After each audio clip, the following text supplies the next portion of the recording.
तो आप लोगों ने टेस्ट तो दे ही दिया होगा, लंच भी कर लिया होगा आप लोगों ने।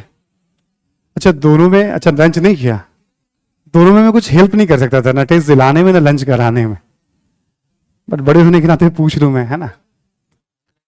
पेपर देख करके मैंने आपको कहा था कि कभी भी कोई पेपर अभी आप सीख रहे हैं, आपको सबसे पहले हमेशा ध्यान देना है कि हम जानते हुए क्या गलत कर रहे हैं। पहली नजर हमेशा इस बात पर रहनी चाहिए।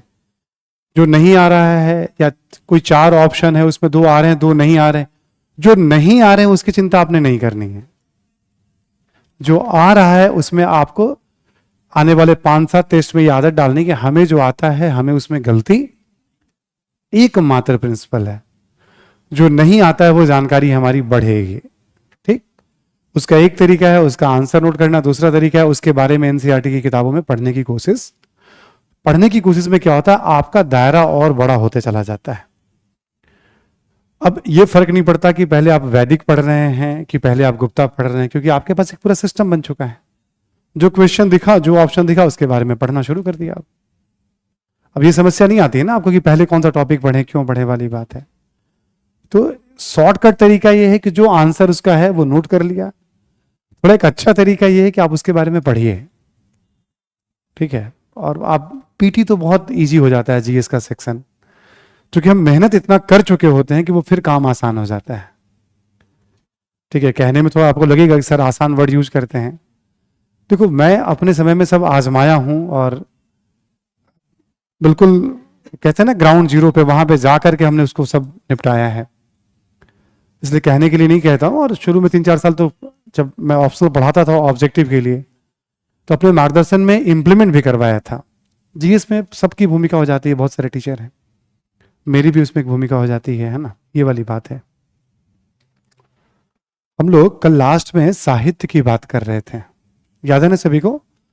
फारसी साहित्य हमने कहा जहां लगातार कुछ याद करने के लिए हो तो थोड़ा सा बैलेंस बना के याद करिए उसको। आप 2-4 नाम ठीक से याद कर लिया जो फेमस है, जैसे अमीर खुसरो हैं, बर्नी है, इब्न बतूता है, 2-4 नाम ठीक से याद कर लिया, लेखकों का नाम याद कर लिया, किताब का नाम धीरे धीरे पढ़ते रहे आप उसको। आप फारसी साहित्य को लेकर के, फारसी साहित्य की उपयोगिता क्या है सल्तनत काल को या मध्य काल को समझने में। ठीक, शीर्षक में लिखें आप,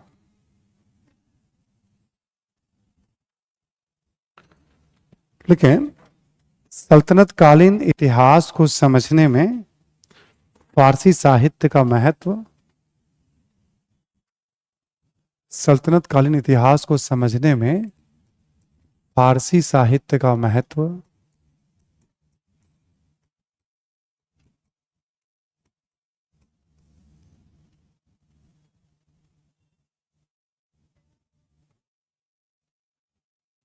ठीक,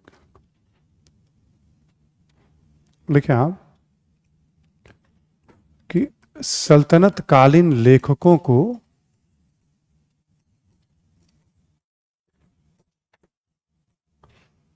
सल्तनत कालीन लेखकों को इतिहास लेखन की समझ थी।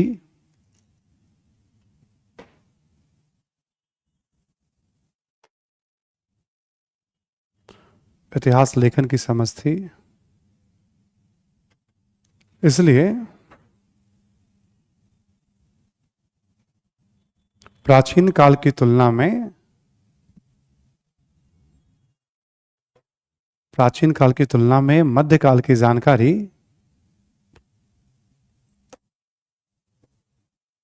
प्राचीन काल की तुलना में मध्यकाल की जानकारी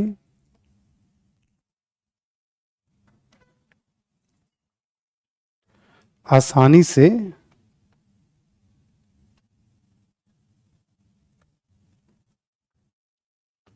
आसानी वर्ड हटा दीजिएगा, है ना, आसानी वर्ड को काट दीजिएगा। मध्यकाल की जानकारी बेहतर तरीके से उपलब्ध हो पाती है।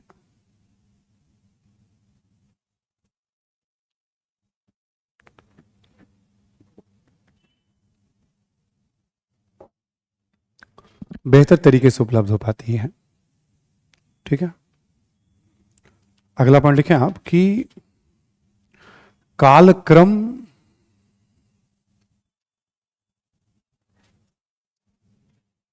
कालक्रम की अस्पष्टता,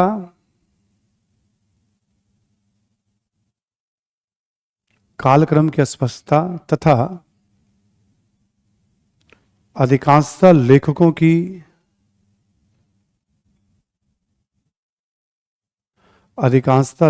की दरबार तक पहुंच होने के कारण, अधिकांशतः लेखकों की दरबार तक पहुंच होने के कारण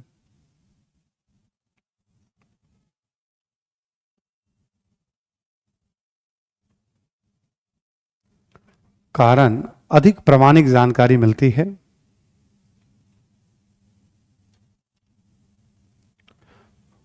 अधिक प्रामाणिक जानकारी मिलती है।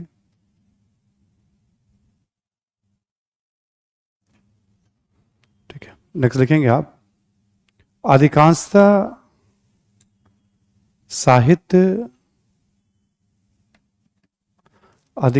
साहित्य छेपक की समस्याओं से मुक्त है। छेपक बाद में जो ऐड कर दिया जाता था, अधिकांशतः साहित्य छेपक की समस्याओं से मुक्त है, फ्री है। ठीक है, मतलब उसमें ये समस्या नहीं आती है, काल निर्धारण की समस्या नहीं आती है ना, ये सब बातें इसमें नहीं आती है ना। अगला पॉइंट लिखें, सबसे महत्वपूर्ण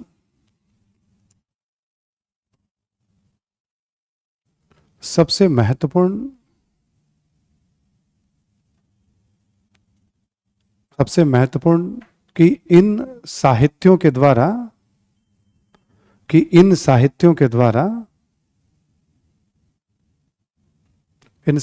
द्वारा सल्तनत कालीन राजनीतिक, आर्थिक,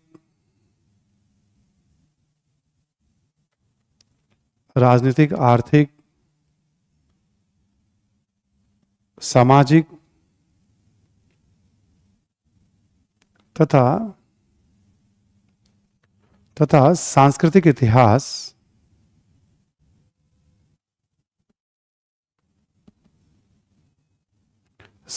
इतिहास की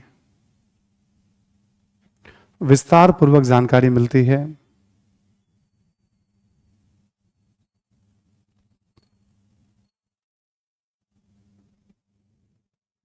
भाई साहित्य की सबसे बड़ी भूमिका इतिहास में तो यही है ना, कि हमें उस दौर को, इतिहास को समझने में हेल्प, ठीक है, तो वो कर रहा है हमें। सबसे बड़ी बात इसलिए कहा सबसे महत्वपूर्ण है।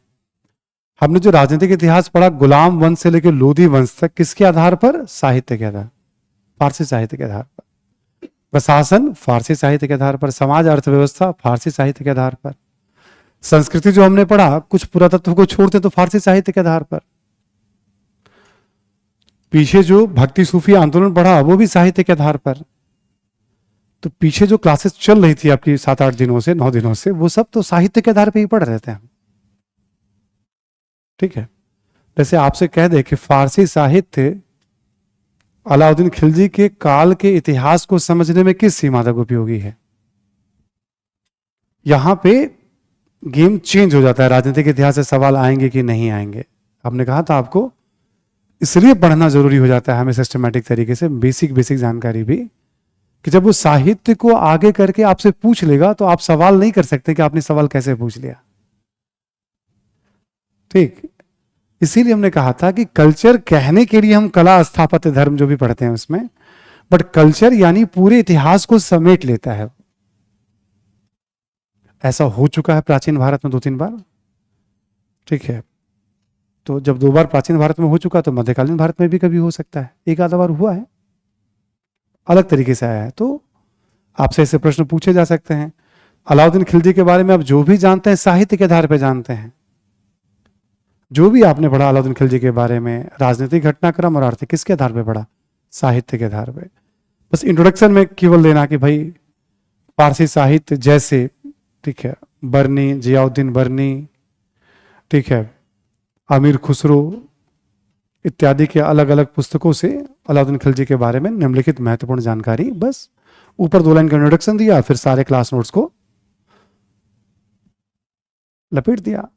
अब फिर आलोचना की किस सीमा तक उपयोगी है, तो फिर सीमा वाली की बात हो जाएगी फिर उसके बाद। ठीक, बर्नी का विवरण बलबन के इतिहास को समझने में, बलबन की नीतियों को समझने में कहां तक उपयोगी है, बर्नी ही लिख रहा है। स्पेसिफिक इतना नहीं पूछेगा आपको, लेकिन पढ़ते पढ़ते आपको ये समझ बन जाएगी, लिख तो बर्नी ही रहा है ये सब। कुछ भी काम मत करिएगा एक्स्ट्रा। अब जो करना है, याद करना है, अब टेस्ट दे ही दिया आपने, घर में सर्च करिए। सर्च करेंगे 20 बार बर्नी और मीर खुसरो तो आपके दिमाग में वैसे ही बैठ जाएगा, जो है सो बर्नी है। तभी तो कहते हैं ना, कुछ चीजें पढ़ते पढ़ते समझ बनती है। हमने लिख रखा है कि बर्नी ने कहां से कहां तक के इतिहास के बारे में बताया है। छोटे से हैंडआउट्स में आप देखोगे, हमने कहीं कहीं मिन्हाज सिराज किसके बारे में बता रहा है, बर्नी किसके बारे में बता रहा है, अफीफ कहां से कहां तक बता रहा है। ठीक है, तो वो जो एक लाइन दो लाइन हमने ऐड किया है, वो लगेगा आपको कि क्यों ऐसे लिखा हुआ है, बट उसके पीछे एक दृष्टिकोण है कि यदि क्वेश्चंस का दायरा थोड़ा आगे पीछे कुछ भी हो तो पता चला हम सब जानते हुए भी नहीं लिख पाए वहां पे। हम कुछ जानना नहीं है, कुछ पढ़ना नहीं है, आपको सब जान रहे हैं, आप जो पढ़ा है वही लिखना है। बस लिखने के पहले आत्मविश्वास भी तो हो कि इसको क्यों लिखना है। आप आत्मविश्वास से लिखिए सेम एक ही बात को, और बिना आत्मविश्वास के लिखिए, आपकी राइटिंग बता देती है कि बालक जो है या बालिका जो है डर गई है लिखने में है। आत्मविश्वास होता है कि नहीं लिखना, तो राइटिंग बता देता है। हम लोग उस अवस्था में है जहां देख करके आत्मविश्वास सब समझ में आ जाती है बात की, हाँ कि डरते डरते कह रहा है अपनी बात, ये कॉन्फिडेंस से कह रहा है अपनी बात, यही है। ठीक है, तो चलो, तो हम फुल टाइम काम करते हैं, वैसे वहां एग्जामिनर भी बड़े अनुभवी होते हैं जो लोग चेक करते हैं कॉपी। ठीक है, इसलिए कुछ नहीं पढ़ना, तो आपको थोड़ा सा 2-3 महत्व एक्स्ट्रा, लास्ट वाला लाइन ही तो हमने पढ़ाया आपको। जो लास्ट वाला महत्व है वही तो पिछले 8 दिनों से कर रहे थे हम। ठीक, फारसी साहित्य जो है राजनीतिक इतिहास को समझने में ज्यादा उपयोगी है सामाजिक आर्थिक इतिहास की तुलना में। आपको अनुसंधान नहीं करना है। इस्लाम में राजनीतिक इतिहास पे बहुत ज्यादा बल दिया गया, इसलिए राजनीति का ज्यादा उल्लेख है। शासकों की उपलब्धियों के बारे में खूब बताया गया, इसलिए उसका ज्यादा है। ठीक हो गया। लेकिन आप आलोचना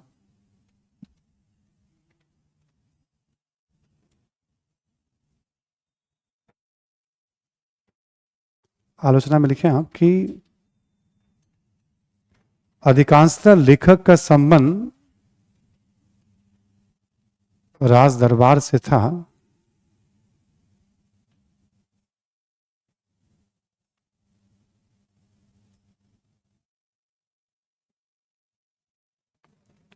अधिकांशतः लेखक का संबंध राज दरबार से था, अतः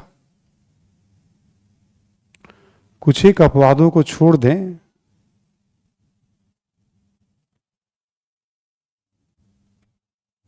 कुछ एक अपवादों को छोड़ दें,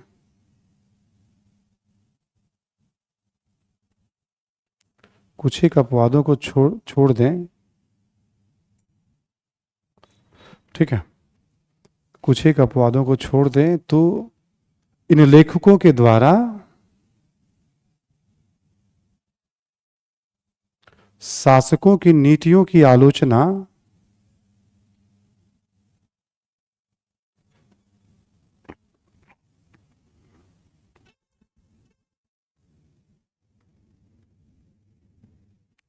इन लेखकों के द्वारा शासकों की नीतियों की आलोचना, शासकों की नीतियों की आलोचना नहीं की गई है।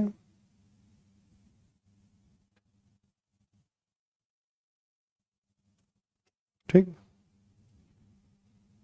तो एक तो ये, जैसे बर्नी है, मान लो मोहम्मद बिन तुगलक की कभी कभी आलोचना कर देगा, तो फिरोज शाह तुगलक को खुश करने के लिए लिख रहा था, अदरवाइज बहुत कम आलोचनाएं दिखेंगी आपको।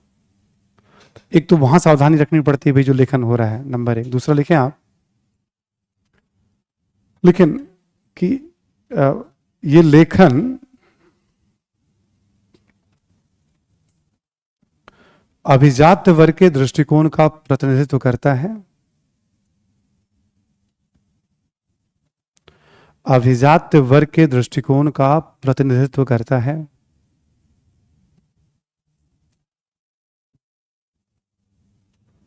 अभिजात्य वर्ग जो एलिट क्लास है, खास के मुस्लिम अभिजात्य वर्ग, अभिजात्य वर्ग है ना, एलिट क्लास के दृष्टिकोण का प्रतिनिधित्व करता है। ठीक है, नेक्स्ट लिखें आप, लिखें, अधिकांशतः लेखकों का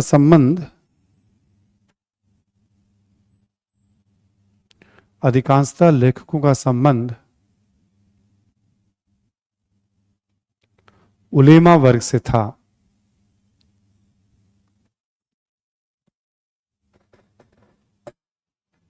अधिकांशतः लेखकों का संबंध उलेमा वर्ग से था, जो धार्मिक वर्ग होता है ना।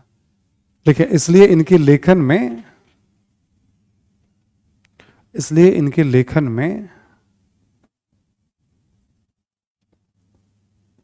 गैर इस्लामिक प्रजा के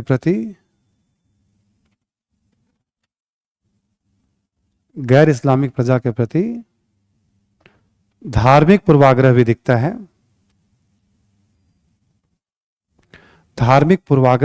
है।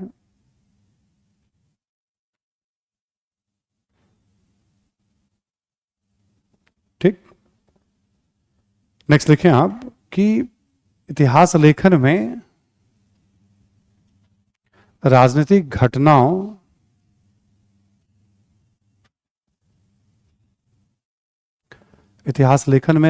घटनाओं तथा शासकों की उपलब्धियों को अधिक महत्व दिया गया है।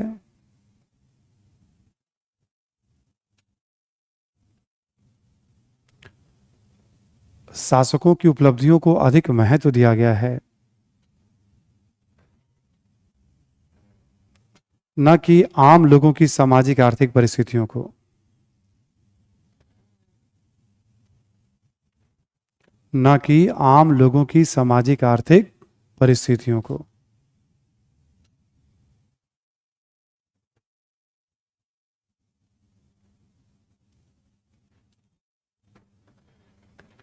ठीक है, ना कि आम लोगों की सामाजिक आर्थिक। तो कभी किसी, अब पूरे सल्तनत काल के बारे में पूछा आपसे, तब मुगल काल पूछेगा, तब मुगल काल में भी फारसी साहित्य है। अब अलग से नहीं लिखने वाले मुगल काल में हम लोग, वहां पे भी ये सकारात्मक बिंदु है और वहां पे भी ये आलोचनात्मक। थोड़ा इससे बेटर स्थिति है मुगल काल का, लेकिन उतना आपको कहते हैं ना लेंस लगा के अध्ययन नहीं करना, आपको जनरल आइडिया बनाना है। वहां भी साहित्य का नाम पढ़ लेंगे, उसका महत्व क्या है और उसकी आलोचना है। किसी एक शासक के बारे में पूछे, पूरे काल के बारे में पूछे, आप इसी फ्रेम में राइटिंग कुछ भी पूछेगा तो आपको जो जानकारी आपके पास है वो उसके पॉजिटिव एस्पेक्ट क्या है और उसके नेगेटिव एस्पेक्ट क्या है, इन्हीं तीन का इस्तेमाल करना पड़ सकता है आपको किसी भी सब्जेक्टिव क्वेश्चन में। क्लियर ना सभी को? तो ये आपका साहित्य का नाम याद रख लीजिएगा, वो अलग टास्क था आपका। और ये कॉन्सेप्ट हो गया, जो भी आपने सल्तनत काल में पढ़ा वो सब साहित्य के आधार पर पढ़ा। रिसेंटली कभी क्वेश्चन देखेंगे, 1-2 साल पहले सल्तनत कालीन तकनीक पे एक प्रश्न पूछा था 250 वर्ड में। क्वेश्चन पेपर देखिएगा आप मेंस का, पहली बार सवाल आया था कि सल्तनत काल में तकनीकी परिवर्तनों और समाज पर उसके प्रभाव के बारे में पूछा गया था दिल्ली सल्तनत के काल में। आपको याद होगा दिल्ली सल्तनत की अर्थव्यवस्था, कृषि में क्या बदलाव हुआ, शिल्प में क्या बदलाव हुआ, ठीक, जो परिवर्तन में वहां आपको बता दिए गए थे, तो उन परिवर्तनों के बारे में और उसका समाज पर क्या प्रभाव था। देखो, ये संभव इसलिए कि स्ट्रैटेजी का पार्ट है, वरना बहुत आप कल्चर की किताब को उठा कर देखेंगे तो उसका कहीं जिक्र भी नहीं मिलेगा आपको। जो हैंडआउट्स देते हैं उसमें भी तकनीक का उल्लेख कर रखा है, जो क्लास में हम लिखाते हैं सभी बैच में उसमें भी लिखाते हैं आर्थिक परिवर्तनों के अंतर्गत क्या क्या बदलाव हुए। तो कोई भी जो प्रश्न आ रहा है वो, चूंकि हम लोग सभी टॉपिक को कवर करते हैं, ठीक है, इसलिए हम लोग हमेशा कहते हैं कि यदि उसके बाद भी सॉल्व नहीं कर पाएंगे तो एक चीज क्या होता है किसी कंपिटिटिव एग्जाम में, कि क्या बाकी लोग एडवांटेज पोजीशन में है, क्या एडवांटेज ले रहा है क्या इस टॉपिक में। ऐसा कोई नहीं होने वाला है जो एडवांटेज लेगा, ठीक है, ऑब्जेक्टिव हो या सब्जेक्टिव हो। मेरी बात समझ के आपने लागू कर दिया तो कोई एडवांटेज नहीं लेने जा रहा आपसे। प्रतियोगिता में 2 बात होती है, हम अच्छा करें और दूसरे को एडवांटेज, मतलब हम ऐसा ना कि पिछड़ रहे हो दूसरा जो है बहुत अच्छा कर रहा है, ये मन से निकाल दीजिएगा, कोई एडवांटेज नहीं लेगा। हाँ, आपको आसपास कभी कभी लगेगा अभी 1.5 साल तक ये बहुत जानता है, पता नहीं क्या क्या पढ़ता होगा, आप ये सोच ही नहीं पाएंगे कितने सालों से पढ़ रहा है और भी कितने साल यहां रहने वाला है। कम जान के भी लोग निकाल के चले जाते हैं, वह कम जानने वाला ही निकालते हैं। मेरे परिवार में एक बच्ची है, वो अभी मतलब इस प्लान कर रही है, इकोनॉमिक्स से यहाँ एमए कर रही है, एक रिलेशन में है, भतीजी लगेगी, वो जस्ट ग्रेजुएशन कंप्लीट हुआ है उसका, एक बड़े भाई है हमारे रिश्ते में, काफ़ी बड़े हैं हमसे, वो जस्ट पीजी में इनरोलमेंट लिया। उसने बोला कि अंकल मुझे एग्जाम देना है, ठीक है, आईएएस का, ठीक है, तो पीजी में लिया। तो हमने कहा पीजी के साथ तुम डीयू में पढ़ रहे हो तो तुम पढ़ नहीं पाओगे बहुत, इसलिए अच्छा होगा तुम ऑप्शनल तैयार कर लो, अभी जब तुम फ्री होना तब तुम देना आईएएस का एग्जाम। तो क्लासेस इकोनॉमिक्स ऑप्शनल की ज्वाइन करवा दी उसको हमने, ठीक है। अब वो 6-7 दिनों से 5 दिनों से क्लास कर रही है वो। सर बार बार क्यों समझाते हैं कि इतनी किताबें मत पढ़ो, ऐसा कह रहे हैं सर बार बार। तो चूंकि ऑनलाइन क्लास कर रही है, टाइम रहता नहीं उसके पास, हम इसलिए कि 90% 95% स्टूडेंट्स ऑफलाइन क्लास कर रहे हैं वहाँ सामने बैठ करके।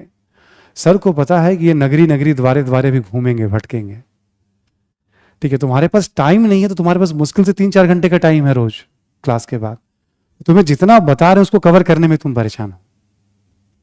उनके पास इतना टाइम है कि बहुत रिसर्च करेंगे फिर वो। हर क्लास में सर एक बार समझाते हैं कि जो मैं करा रहा हूं वो ठीक से पढ़ लेना, समझने पे ध्यान दो, उसको बार बार पढ़ो, समझो उसको मैं क्या क्या समझा रहा हूं, ठीक है। अभी कल परसों कल शायद बात कर रहा था मुझसे, 5-6 दिन क्लास होते हुए हो गए थे, हमने कहा कि क्या आप तुम्हारा क्या प्रोग्रेस कैसे कर रहे हो, बस वो जो बता रहे हैं उनको करने में हम, और क्या क्या सर कहते रहते हैं। तो सर का भी एक्सपीरियंस शेयर कर रही थी, राजेंद्र नगर के थ्रू अपना क्लासेस कर रही हैं वो। तो उसमें बार बार कि सर इस बात पे बहुत ज़्यादा स्ट्रेस दे रहे हैं कि नहीं आपको ये काम नहीं करना चाहिए, ठीक है, क्योंकि बच्चे वहाँ हैं ना, तो कुछ उनको लगता होगा फुल टाइम में कुछ और करते हैं, तुम्हारे पास टाइम नहीं, तुम सोच ही नहीं पा रहे, इससे ज़्यादा हम कर पाएंगे हम। तो कभी कभी ब्लेसिंग इन डिस्गाइज हो जाता है, जब पता चल जाता है ना कि इसके अलावा हम कुछ कर ही नहीं पाएंगे, तो वो भी अच्छा है एक तरह से, ठीक है। बट आपको मैं कुछ पढ़ने के लिए हमेशा कहूंगा, हर सब्जेक्ट में, ठीक है, एक बार आप हमारे तरीके से बात मानिए और अगली बार आप पढ़ के फिर उस बात को समझिए कि ऐसा क्यों कहा गया आपको, ठीक है। मैं बिलीव करता हूं कि एक बार बच्चों का अपना सेटिस्फेक्शन होना चाहिए, बट बड़े होने के नाते शुरू में कैसे भी घेर करके आपको मैं चाहता हूं कि एक जगह न रुके, आप बढ़ते रहें आगे आप, ठीक है। तो उसके लिए भी ज्यादा नहीं पढ़ना है आपको, एनसीईआरटी लेवल पे स्टडी करनी है आपको। अब जैसे इन सिंपल मान लो आपसे ऐसे, अभी तो हमने साहित्य के आधार पर अलाउद्दीन खिलजी के बारे में कह दिया था आपको कि भाई ये साहित्य अलाउद्दीन कालीन इतिहास को समझने में किस सीमा तक उपयोगी है। जो भी लिखोगे अब ठीक ही लिखोगे अब आप, ठीक। अब एक सवाल जब हमने पहले ही पढ़ लिया, मान लो आपसे पूछ दे कि संस्कृति के क्षेत्र में अलाउद्दीन खिलजी के योगदान को बताएं, ठीक, मान लो आपसे सवाल रैंडम पूछ लिया गया, ठीक है, तो आपको सबसे पहले क्या ध्यान रखना है, संस्कृति में हमें क्या ध्यान रखना होता है, ठीक। स्थापत्य कला याद है ना सभी को, मूर्ति कला, चित्रकला, संगीत, साहित्य, धर्म, अन्य जो आपको और लगे, इतना तो कहोगे आप। अलाउद्दीन खिलजी का स्थापत्य सबको पता है ही, अलाई दरवाजा, हौज खास, सीरी महल, जमात खाना मस्जिद, उसकी कुछ विशेषताएं। मूर्तिकला की कोई बात तो हुई नहीं है। चित्रकला के बहुत कम साक्ष्य मिलते हैं, बट 2 लाइन कहना पड़ेगा, प्रमाणों के आधार पर ऐसा लगता है कि चित्रकला किसी न किसी रूप में प्रचलित, ठीक, चाहे इल्तुतमिश का काल हो या फिरोज शाह तुगलक का काल। इसलिए हमने कहा था रेफरेंस लेना पड़ जाता है राइटिंग में, ठीक है। उसका क्या योगदान था शासक का पता नहीं, बट चित्रकला प्रचलित था समाज में। संगीत अमीर खुसरो के बारे में, गोपाल नायक के बारे में, तुरमती खां के बारे में याद है तो सारी बात लिख दो, ठीक। साहित्य ऑब्वियस है, अमीर खुसरो की रचनाएं इंपॉर्टेंट है, बरनी, और भी हैं कम से कम। इन 2 के बारे में जो बता सकते हो बता दो आप, ठीक है। धर्म को लेकर के आप देखेंगे, आप अलाउद्दीन खिलजी का जो काल था, तो सूफी धर्म का इस समय प्रसार, ठीक है, सूफी धर्म का इस समय प्रसार, ठीक है। भक्ति तो बहुत पॉपुलर था नहीं उस समय उत्तर भारत में 13वीं सदी में, 14वीं सदी में भक्ति पॉपुलर होगा ना, बट सूफी धर्म का प्रसार तो हो रहा था उस समय में भी, प्रारंभिक अवस्था में था, है ना। अब आपको जो और कुछ कहने की इच्छा कर रही हो इसके बारे में आप, ठीक है। तो हमने क्या किया कि जो सामान्य जानकारी हमने ली उसके आधार पे अलाउद्दीन खिलजी के कल्चरल एस्पेक्ट को हमने सामने, ऐसे ही तुमने कभी सातवाहनों का योगदान, कुषाणों का योगदान की भी बात की थी मैंने आपसे कभी, ये तो अच्छे से समझाया ही था कि देखो लड़ाई हर स्तर पे, PT mains interview, but mains स्तर पे लड़ाई आपकी बहुत निर्णायक है। जब भी एग्जाम मेंस आपने लिखा ना, बहुत अच्छा लिखा मेंस, आप इस प्रक्रिया से मुक्त हो जाएंगे, जरा मरण, आवागमन के चक्र से, कोचिंग, टीचर, जैसे बुद्ध कहते हैं ना इस संसार में आवागमन के चक्र से मुक्त हो जाएंगे, वैसे आप ये कोचिंग और ये पढ़ाई के चक्र से मुक्त, उसके बाद शौक से पढ़िए आपको जो पढ़ना है, ठीक है। मुख्य परीक्षा में बहुत अच्छा करना है ना। तो सांस्कृतिक योगदान ऐसे मोहम्मद बिन तुगलक का कभी पूछ ले, खिलजी काल का कभी पूछ ले, ठीक है। क्लास नोट से याद रखिए, अंडरस्टैंडिंग को ध्यान में रखिए, चीजों को लगाइए और प्रेजेंट कर दीजिए। यही तो हुआ था ना, अभी पल्लव काल का योगदान पूछा और चोल काल का योगदान पूछा, और क्या पूछा था मेंस में? 2 सवाल जो पूछे गए अभी सांस्कृतिक और कला में योगदान, यही तो पूछे गए, ऐसे पहले भी पूछे जा रहे हैं ऐसे। एक बार पालों का योगदान पूछ लिया था, ठीक है। तो 1-2 क्वेश्चन में ही, ठीक है, 1-2 क्वेश्चन में ही, है ना, आप देखेंगे कहीं कहीं कठिनाई आपको आएगी पास्ट जो सवाल पूछे गए हैं मेंस के पीवाईक्यू में, वो भी समझने का खेल है वो, अदरवाइज कहीं कठिनाई नहीं आएगी आपको, ठीक। लाइन क्लियर है, बस पढ़िएगा, अधिक से अधिक याद होगा, तब ज्यादा से ज्यादा बेहतर आप एग्जाम में कर पाएंगे। आगे बढ़ते हैं हम लोग, ये हो गया हमारा साहित्य का। अब आते हैं हम लोग, आपको याद होगा हमने कहा था क्षेत्रीय राज, बट थोड़ा उसको साइड कर देने, अभी हम अलग से पढ़ा देंगे आपको हम क्षेत्रीय राज, बस थोड़ा वैसे समझा देता हूं 1 मिनट के लिए आपको, ताकि एक समझ सी बन जाए।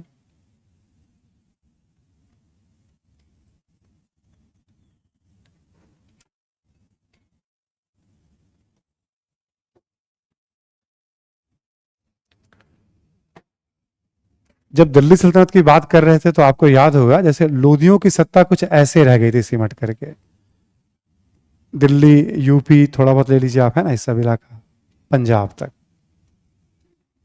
सिकंदर लोदी ने दोबारा जौनपुर पे कब्जा कर लिया था, वरना तो एकदम से सिमट के रह गई थी।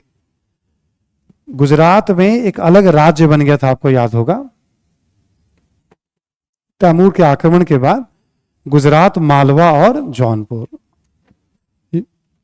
ये आपका मालवा का इलाका हो गया, ये गुजरात का इलाका हो गया, ये आपका जौनपुर का इलाका हो गया। बंगाल तो तुगलक के समय बन ही गया था, एमबीटी तुगलक के समय बंगाल का राज्य। उड़ीसा में एक अलग शासन चलता रहता था, उस समय गजपति वंश का एक शासन था। कल आपने देखा होगा चैतन्य के एक शासक जो शिष्य थे वो भी गजपति वंश के शासक थे, दिखवाया था। बंगाल के शासक अलाउद्दीन हसन शाह, उड़ीसा के गजपति शासक, सब चैतन्य के शिष्य थे। जब मैं पढ़ के आपको बता रहा था चैतन्य के बारे में, उसी में लिखा हुआ है 2 लाइन, लास्ट के 2 लाइन में, कुछ शासक भी चैतन्य के शिष्य थे, ठीक। छोटे मोटे राज्य ऐसे यहां भी मौजूद थे और भी मौजूद थे, मतलब अलग अलग राज्यों की बात करें, राजस्थान में अलग अलग राज्य तो थे ही। मेवाड़ बहुत शक्तिशाली था, मेवाड़ का राज्य बहुत ही शक्तिशाली था, ठीक है। तो आप देखोगे इस तरह से राज्य आपको दिखेंगे, और यहां इधर की तरफ देखोगे आप तो विजयनगर का एक राज्य था,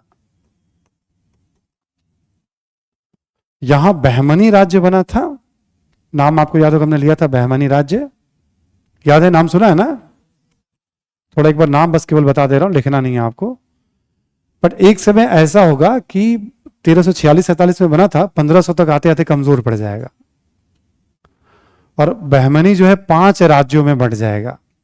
केवल नाम सुना होना चाहिए आपको, बाद में तो लिखवाऊंगा मैं आपको सब। अहमदनगर, बीजापुर, गोलकुंडा, बीदर और बरार। बहमनी राज्य जो है 5 राज्यों में बढ़ जाएगा 1500 के आसपास और उसके बाद।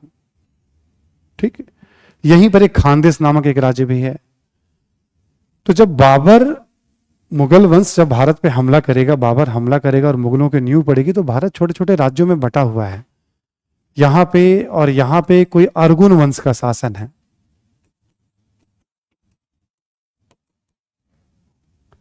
ठीक, तो भारत छोटे छोटे राज्यों में बटा हुआ है। बाबर मध्य एशिया का शासक था। एक शासक ने उसको भगा दिया वहां से। बाबर काबुल पे कब्जा करता है और काबुल पे कब्जा करके कई बार अपने क्षेत्र को जीतने का प्रयास करता है। बाबर को सफलता नहीं मिलती है। तब तक पंजाब का एक प्रांतपति था दौलत खां, इब्राहिम लोदी के एक चाचा था आलम खां, मेवाड़ का शासक था राणा सांगा। ये सब अपने अपने फायदे के लिए बाबर को आमंत्रित करता है। इन सबको खबर थी शक्तिशाली योद्धा है ये, तैमूर का वंशज है। तैमूर ने पहले ही लूटा था दिल्ली को, एक बार हड़काया था कि बाबर भी लूटपाट करेगा ना तो इब्राहिम इतना कमजोर पड़ जाएगा कि दोबारा हम दिल्ली पे कब्जा कर लेंगे हम। इब्राहिम से उसके रिश्तेदार भी नाराज चल रहे थे। तो भारत छोटे छोटे राज्यों में बटा हुआ है। लोदी इब्राहिम की बहुत सारी वैसी ही गलतियां हैं। ठीक, फिर शासकों की, अधिकारियों की महत्वाकांक्षाएं, ये सब परिस्थितियां हैं उस समय भारत की। तो जब बाबर आक्रमण करता है, तो उत्तर भारत की बात करें हम लोग, तो यहां पर भी अफगान वंश था। जौनपुर तो इसके पास आ ही गया था। बंगाल में भी अफगान था, गुजरात में भी अफगान था, मालवा में भी अफगान था।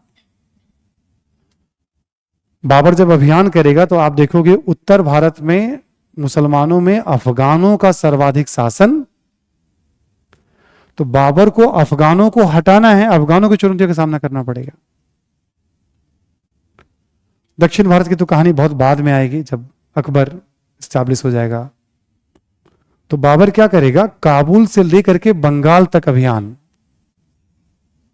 याद है मोहम्मद गौरी, काबुल से लेकर बंगाल तक चला गया। उसके जाने के बाद ऐबक ने शासन किया था। बाबर यहां से यहां तक कब्जा करेगा। 3-4 युद्ध हैं, उसके बारे में जान लेंगे हम लोग। ठीक है तो थोड़े ज्यादा ही। ठीक है, एक मैटर अपलोड हो जाएगा, आई होप आज ही अपलोड हो जाएगा या कल तो श्योर हो जाएगा, क्योंकि आज संडे रहता है तो टीम के कई बार लोग रहते नहीं है ना। राजनीतिक इतिहास पे है। मैं काम की बात तो आपको लिखवाऊंगा ही कॉपी के अंदर अभी, है ना। 1530 में बाबर की मृत्यु हो जाएगी।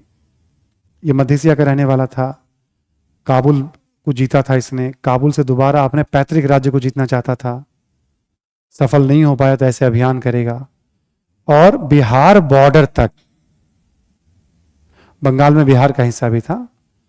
आप देखेंगे गोरखपुर, देवरिया, सब जो इलाके हैं, वहां से बलिया के साथ एक छपरा लगता है, बीच में नदी वाला हिस्सा है, घाघरा नदी है। घाघरा का युद्ध तक ये अभियान करेगा। ठीक, और उस युद्ध में बंगाल के शासकों को डरा तो देगा वो, बट सफल नहीं था। तो बाबर का क्या होगा, काबुल से लेकर समझ लो बिहार बॉर्डर तक या यूपी तक उसका कब्जा। काबुल यानी अफगानिस्तान समझ लो। ठीक, पंजाब, हरियाणा, दिल्ली, यूपी और बिहार बॉर्डर तक आ जाओ। बंगाल पे कब्जा नहीं था उसका। ठीक, इसने अपने बेटा हुमायूं को समझाया बाबर ने कि देखो तुम भाइयों से प्रेम से रहना, बट साम्राज्य का बंटवारा मत करना। वो थोड़ा उदार था। हुमायूं मतलब बाबर का बेटा, वह प्लस 3 और बेटा थे, 4 बेटे थे बाबर के। उसने क्या किया, अपने साम्राज्य का बंटवारा कर दिया। इधर वाला एक हिस्सा कामरान को दे दिया, अलवर का हिस्सा एक हिंदाल को दे दिया, राजस्थान के दिल्ली के नजदीक जो अलवर पड़ता है, एक गुजरात, ऐसे करके, और खुद शासक बन गया मेन। वो साम्राज्य को 4 भागों में उसने बांट दिया बाबर ने। ठीक, मेन तो वही था, बट भाइयों को, भाई भाई हैं तो कैसे मैं उन पे शासन करूंगा, ये कमजोरी साबित हुई। बाबर जब गद्दी पे बैठा तो मेन चुनौती क्या थी कि बिहार, बंगाल के अफगान शासक अभी पराजित नहीं हुए थे, और इब्राहिम का भाई यहीं पे शरण लिए हुए था, महमूद लोधी। तो हुमायूं भी एक अभियान करेगा इसके अगेंस्ट में, सफलता मिलेगी, बट इससे पहले कि कब्जा कर पाता, मालवा में और गुजरात में काफी हलचल। गुजरात का एक शासक है बहादुर शाह। इस बार प्रीलिम्स में इस पर एक सवाल आया था, सिंपल सवाल था वो। इस बार आईएएस प्री में एक सवाल आया है, सिंपल सवाल था वो। हुमायूं फिर मालवा में विद्रोह का दमन करके कब्जा करेगा, गुजरात में कब्जा करेगा, फिर अपने भाई को जिम्मेदारी सौंपेगा। हुमायूं वापस दिल्ली आएगा, तब तक गुजरात में फिर इसका कब्जा हो जाएगा। तब तक हुमायूं को खबर मिली क्योंकि शेर शाह नामक एक व्यक्ति है जिसने बंगाल बिहार में उत्पात मचा रखा है। हुमायूं दोबारा फिर बंगाल की तरफ जाएगा, शेर शाह उसको जाने देगा। हुमायूं बंगाल में 8 महीने रहेगा, खाना पीना सब मस्ती में चलेगा उसका, नृत्य गायन वगैरह। हुमायूं फिर जब लौटने का मन बनाएगा तो शेर शाह रास्ते में घात लगाकर बैठा हुआ था। एक जगह है चौसा, ठीक है, यूपी बिहार के बॉर्डर वाला इलाका है वो भी, ठीक है। शेर शाह जो है चौसा में पहले हराएगा उसको, हुमायूं को। हुमायूं किसी तरह से कहा जाता है एक नाविक ने उसकी जान बचा ली थी, और उस नाविक को हुमायूं ने एक दिन के लिए बादशाह बनाया, तो उसकी इच्छा थी मैं एक दिन के लिए बादशाह बनूं। ठीक, हुमायूं ने कहा ठीक है तुम एक दिन के लिए बादशाह बन जाओ। दोबारा सेना मैंने इकट्ठा करेगा, भाइयों से मदद नहीं मिलेगी। अब शेर शाह इस बार बढ़ रहा था दिल्ली की तरफ, कन्नौज में दोनों के बीच लड़ाई होगी, आमने सामने की लड़ाई में भी शेर शाह हराएगा। हुमायूं ऐसे भागता हुआ सिंध के रास्ते ईरान पहुंच जाएगा। अगले 15 साल तक सिंध में जब भाग रहा था ना, उसी क्रम में अकबर का जन्म होगा 1542 में। एक अमरकोट के शासक थे वीर साल, उसके घर पे हिंदू राज्य था वो, ठीक। फिर भागते हुए ईरान, 15 वर्षों के लिए वहां शरण लेगा वो ईरान में, ठीक है। उसके बाद फिर हुमायूं अपने सहयोगियों की मदद से भारत में प्रवेश करेगा। पंजाब में 2 युद्ध होंगे, मच्छीवाड़ा का युद्ध और सरहिंद का युद्ध। शेर शाह के उत्तराधिकारी को पराजित करेगा सिकंदर शाह सूर को, और फिर दोबारा दिल्ली पे कब्जा करेगा। थोड़े समय के बाद दिल्ली में एक पुस्तकालय की सीढ़ियों से गिरकर उसकी मृत्यु, ठीक। 15 साल बीच में सेकेंड अफगान सूरवंश, शेर शाह की भी बात करेंगे, बहुत शक्तिशाली शासक था, योग्य शासक था। 10-5 बातें उसके बारे में भी पढ़ेंगे हम लोग। सूरवंश कमजोर पड़ेगा, ठीक है। जब सूरवंश कमजोर पड़ेगा दोबारा, है ना, तो हुमायूं कब्जा करेगा, बट हुमायूं की मृत्यु हो जाएगी। फिर से एक बार हेमू के नेतृत्व में मुगलों को भगाने की कोशिश होगी, बट किस्मत मुगलों के साथ था।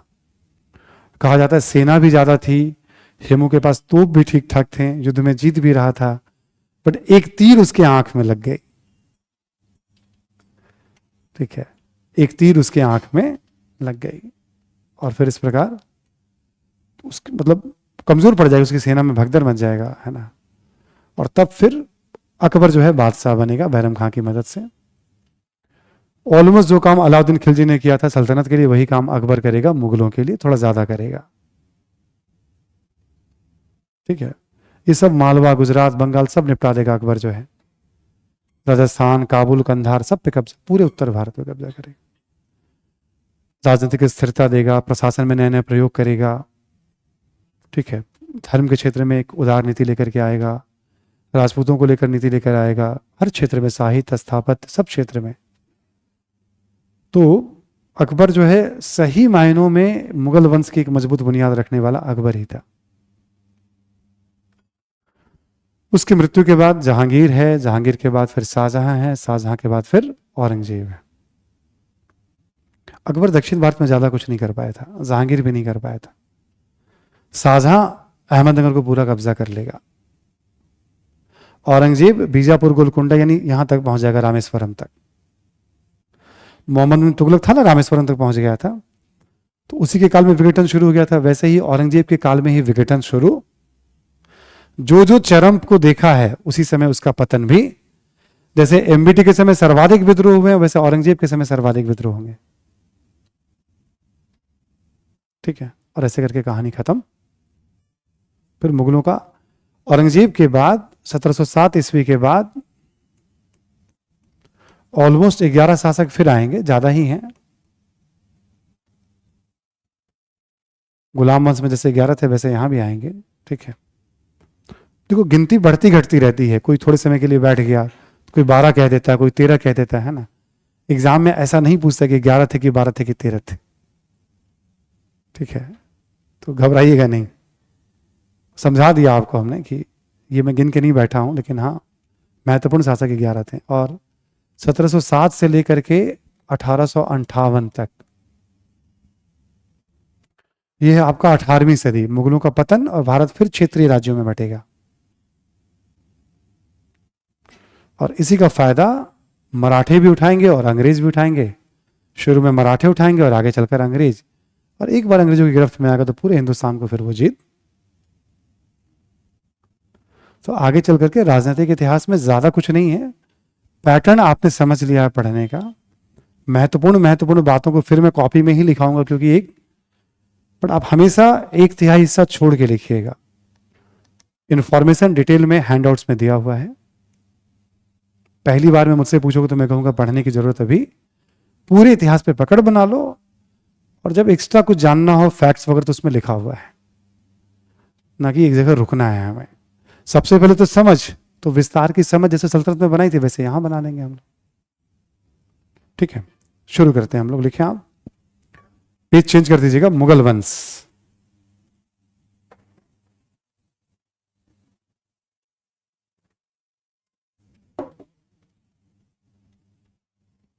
मुगल वंश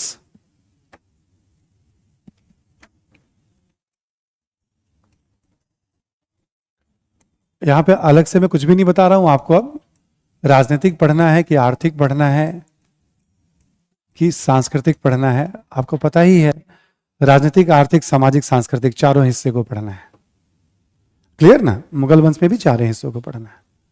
हम बात कर रहे हैं अभी राजनीतिक इतिहास की।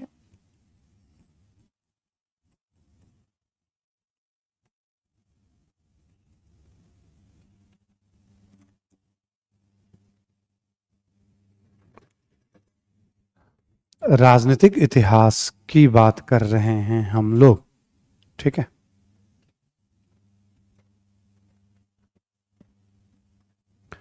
तो बैकग्राउंड लिखने की जरूरत नहीं है, आपको हमने समझा दिया है।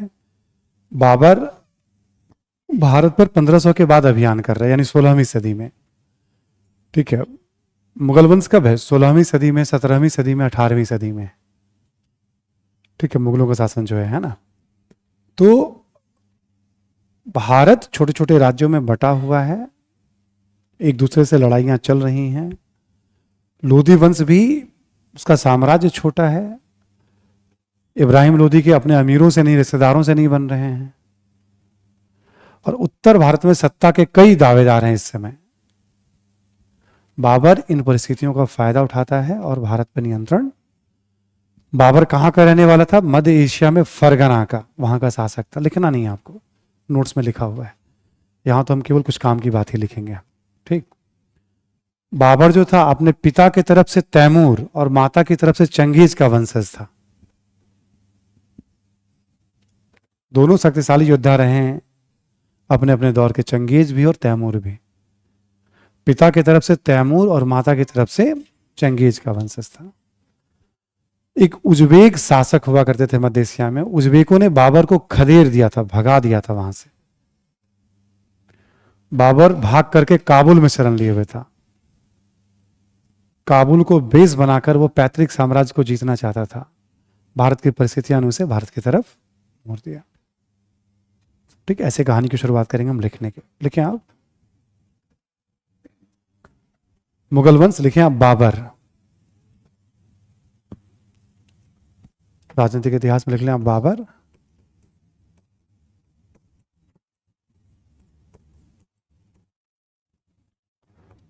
लिखें पहला पॉइंट, मुगल वंश का संस्थापक।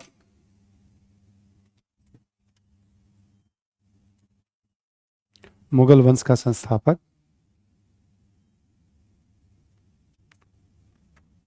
लेकिन मुख्यतः मध्य एशिया में फरगना का शासक।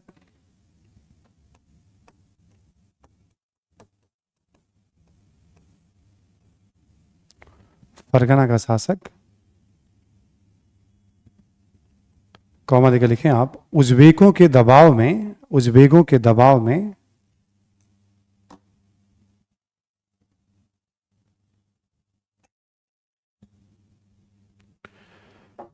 फरगना से विस्थापित होना पड़ा, उज़्बेकों के दबाव में फरगना से विस्थापित होना पड़ा।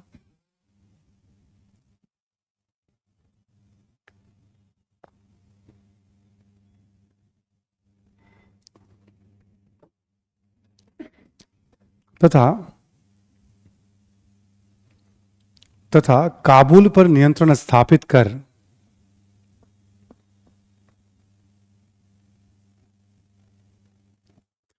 ब्रैकेट में कर लेंगे 1504 ईस्वी। काबुल पर नियंत्रण स्थापित कर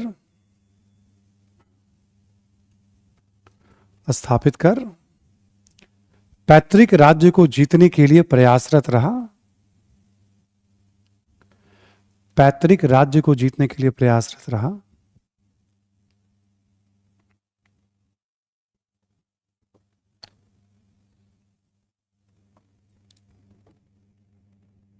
ठीक है, ब्रैकेट में लिखें आप सफलता नहीं मिली।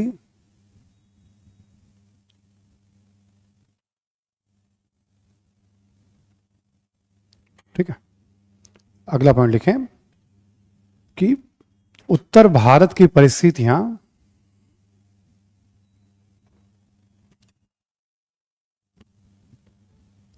उत्तर भारत की परिस्थितियां साम्राज्य विस्तार के अनुकूल थी।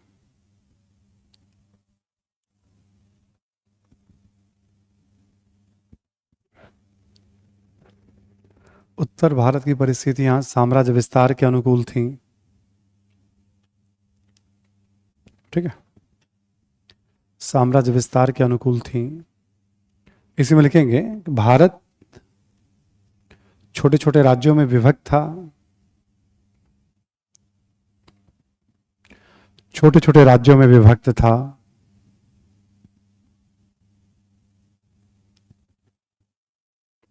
ब्रैकेट में लिख लें आप, ब्रैकेट में लोधी वंश, लोधी वंश कौमा बंगाल कौमा गुजरात एवं मालवा में अफगानों का शासन।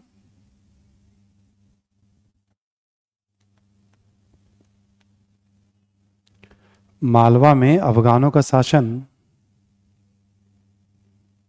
तथा राजस्थान में राजपूतों का शासन।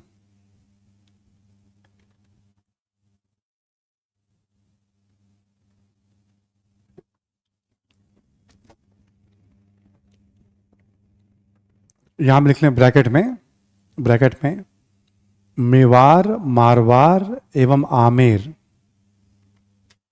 मेवाड़ मारवाड़ एवं आमेर प्रमुख राज्य थे।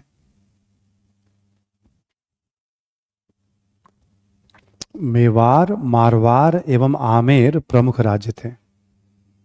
ये ना इसलिए मैं अभी लिखा रहा हूं, शुरू में स्टार्ट है हमारा, ताकि आपका एक फ्लो बना रहे कि कैसे ये कन्वर्ट हुआ। उत्तर भारत में कौन से राज्य थे? तो मेवाड़ हो गया चित्तौड़ वाला इलाका, मारवाड़ है जोधपुर का इलाका, आमेर हो गया आपका जयपुर का इलाका। ठीक है, तीन प्रमुख राज्य थे, और भी राज्य थे।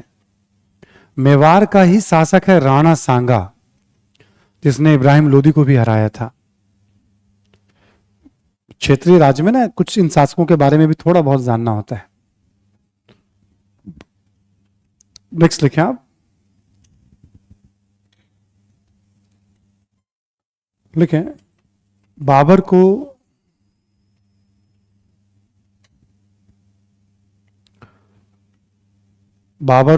दौलत खां एवं आलम खान लोदी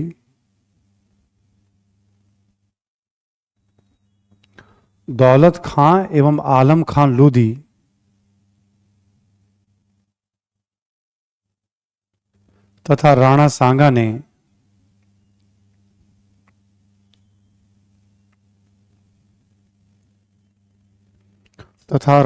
ने आक्रमण के लिए आमंत्रित किया था।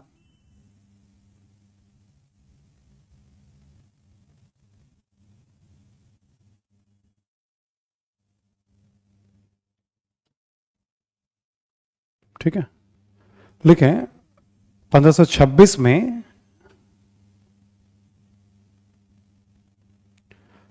पानीपत के युद्ध से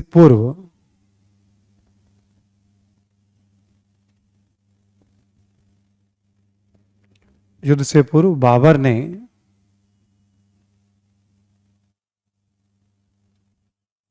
कुछ लड़ाइयां लड़ी,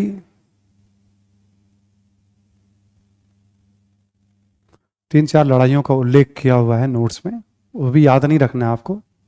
भेड़ा, बाजौर, लाहौर ऐसे करके लिखा हुआ उसमें सब, है ना। कुछ लड़ाइयां लड़ी मतलब सीमा पे लड़ना पड़ा था उसको, है ना। पानीपत का युद्ध जो है टर्निंग पॉइंट माना जाता है। और एक कॉन्सेप्ट और ध्यान रखिएगा कि जो भी आक्रमणकारी उत्तर पश्चिम से भारत की तरफ आता है, ठीक है, इधर से मतलब ये पंजाब के रास्ते से भारत की तरफ प्रवेश करता है। मान लीजिए ये आपका हरियाणा, ये पंजाब, ये आपका दिल्ली। तो हरियाणा में पानीपत जो हो जाता है ना, ये मेन रूट था पानीपत। पानीपत को एक तरह से दिल्ली का द्वार कहा जाता था। मतलब ये जब आप कभी देखोगे उत्तरा पथ का हमने उल्लेख किया था, ठीक है, या अभी हम लोग देखेंगे शेरशाह सूरी मार्ग की बात करेंगे जिसको जीटी रोड कहते हैं। तो ये जो रूट है ना, लंबे समय से ये रूट मतलब व्यापारिक मार्ग रहा है। ठीक, दिल्ली का शासक जब भी कोई कमजोर होता तो उसकी सीमा ऑटोमेटिक सिमट के पानीपत तक रह जाती थी। एक तरह से प्रवेश द्वार माना जाता था। उत्तर पश्चिम से कोई भी आ गया, जैसे मान लो बाबर आ रहा है, सपोज दैट, उसको दिल्ली पे कब्जा करना है, ऑब्वियस वो पानीपत के रास्ते जाएगा वो। ठीक, पानीपत में जो तीनों युद्ध हुए हैं उसमें एक शासक हमेशा उत्तर पश्चिम से आ रहा है। ठीक है, दिल्ली जब जब कमजोर हुई है ना। दूसरे युद्ध में हेमू जो है वो दिल्ली से पानीपत की तरफ जा रहा है। तीसरे युद्ध में मराठों जो है दिल्ली पे कब्जा कर रखा था, फिर वो पानीपत की तरफ जा रहे हैं। अहमद साहब दाली है तीसरे युद्ध में, है ना। तो ज्योग्राफिकल लोकेशन के कारण दिल्ली जब कमजोर हुई है तो एक शक्ति उत्तर से जा रही है पश्चिम की तरफ, और एक पश्चिम से जो है पूर्व की तरफ बढ़ रही है। ठीक है, तो इसलिए स्वाभाविक टकराव पानीपत में ऐसा नहीं है। और पानीपत शहर में एकदम युद्ध नहीं होता था, आसपास के क्षेत्रों में होता था। ठीक है, पानीपत में एक अच्छा खासा बाजार भी था उस समय, और कई बार जब कोई लड़ता भी है तो ये भी देखता है कि आसपास संसाधन उसे मिल जाए। हर समय संसाधन सारे होते नहीं है। बट यहां तीनों बार दिल्ली कहीं ना कहीं कमजोर है, उथल पुथल के दौर से गुजर रहा है, और उत्तर पश्चिम से कोई ना कोई आक्रांता दिल्ली पे कब्जा करना या दिल्ली के शासक को हटाना चाह रहा है। जब पानीपत के तीनों युद्ध की बात करते हैं, और तीनों युद्ध ने उत्तर भारत और भारत के भविष्य को बड़े पैमाने पर प्रभावित किया है। इससे पहले तराइन के युद्ध ने, जो गौरी वाला हमने पढ़ा था, ठीक, और बाकी ये जो तीन हम आगे पढ़ेंगे, हम तो अभी पहला युद्ध की बात कर रहे हैं हम। ठीक है, अब आप लिखें, आप जरा यहां पे अगला पॉइंट लिखेंगे आप उसमें, देखिए 1526 अप्रैल 1526 कर लीजिएगा। पानीपत का प्रथम युद्ध,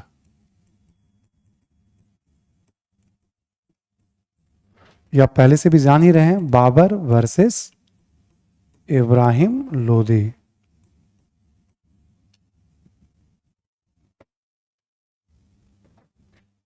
ठीक, इस युद्ध के बाद बाबर का क्या हुआ था? दिल्ली और आगरा पर कब्जा, और इसी के बाद मुगल वंश, क्योंकि कैपिटल था उस समय आगरा इनका, है ना, दिल्ली और आगरा पे कब्जा, और इसी के बाद मुगल वंश की स्थापना हुई है भारत में।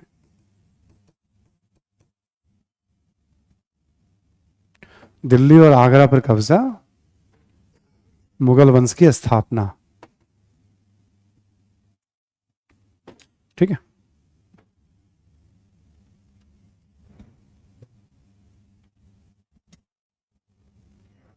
यह है आपका पानीपत का प्रथम युद्ध, जब हम बात करते हैं यहां पे, है ना। खूब चर्चा होती है इसके इतिहास में। एक तो रीजन हमने बता दिया, पानीपत क्यों कमजोर था। अब पंजाब वाला शासक तो खुद बाबर से मिल गया था, आसानी से बढ़ के हरियाणा में आ गया वो। बाबर जो था। पंजाब का जो प्रांतपति था, इब्राहिम लोदी का जो रिश्तेदार था, उसने खुद बाबर को आमंत्रित किया था कि आओ और इसको हटाओ, तो आसानी से प्रवेश कर गया था यहां पे, है ना। हालांकि इब्राहिम लोदी के सैनिकों की संख्या बहुत ज्यादा थी बाबर की तुलना में।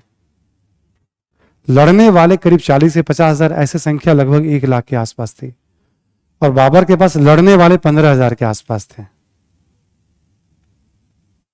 बाबर की सफलता का 2 मुख्य कारण माना गया है। कहा जाता है उत्तर भारत में युद्ध में पहली बार तोपों और बंदूकों का उपयोग बाबर ने पानीपत के युद्ध में ही, ठीक, उत्तर भारत में तोपों और बंदूकों का उपयोग बाबर ने पहली बार पानीपत के युद्ध में किया था। तो सफलता के कारण जो माने गए हैं, प्रमुख कारण में देखेंगे आप, तो एक तो माना गया है तोप और बंदूक का उपयोग। लिखने की जरूरत तो नहीं है, आप ऐसे लिखना चाहें तो लिख भी सकते हैं, आपकी मर्जी है। तोप बंदूक का उपयोग किया था बाबर ने, ठीक। और एक तुलुगमा पद्धति,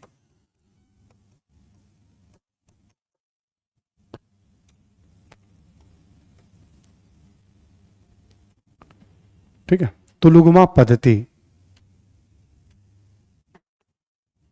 और इसमें जैसे क्या, तुलुगमा पद्धति, मान लो बाबर की सेना है, तो इस सेना को ना कई हिस्सों में बांट दिया जाएगा। जैसे इधर इधर इधर, ये वाला हिस्सा है तो इसमें एक एडवांस हो जाएगा, इसमें एक रियर हो जाएगा। शत्रु को चारों तरफ से घेरने का स्कीम। ये वाला कमजोर पड़ रहा है, शत्रु थोड़ा रिलैक्स हो गया तो ये चौंका देगा हमला करके, चौंका देगा हमला करके। जहां लड़ना है वहां आसपास खाई खोद लिया जाएगा, शत्रु को पता ही नहीं चलेगा, मतलब ट्रैप करने के लिए, ठीक है। तुलुगमा पद्धति की बड़ी भूमिका थी, तोप बंदूक की बड़ी भूमिका थी।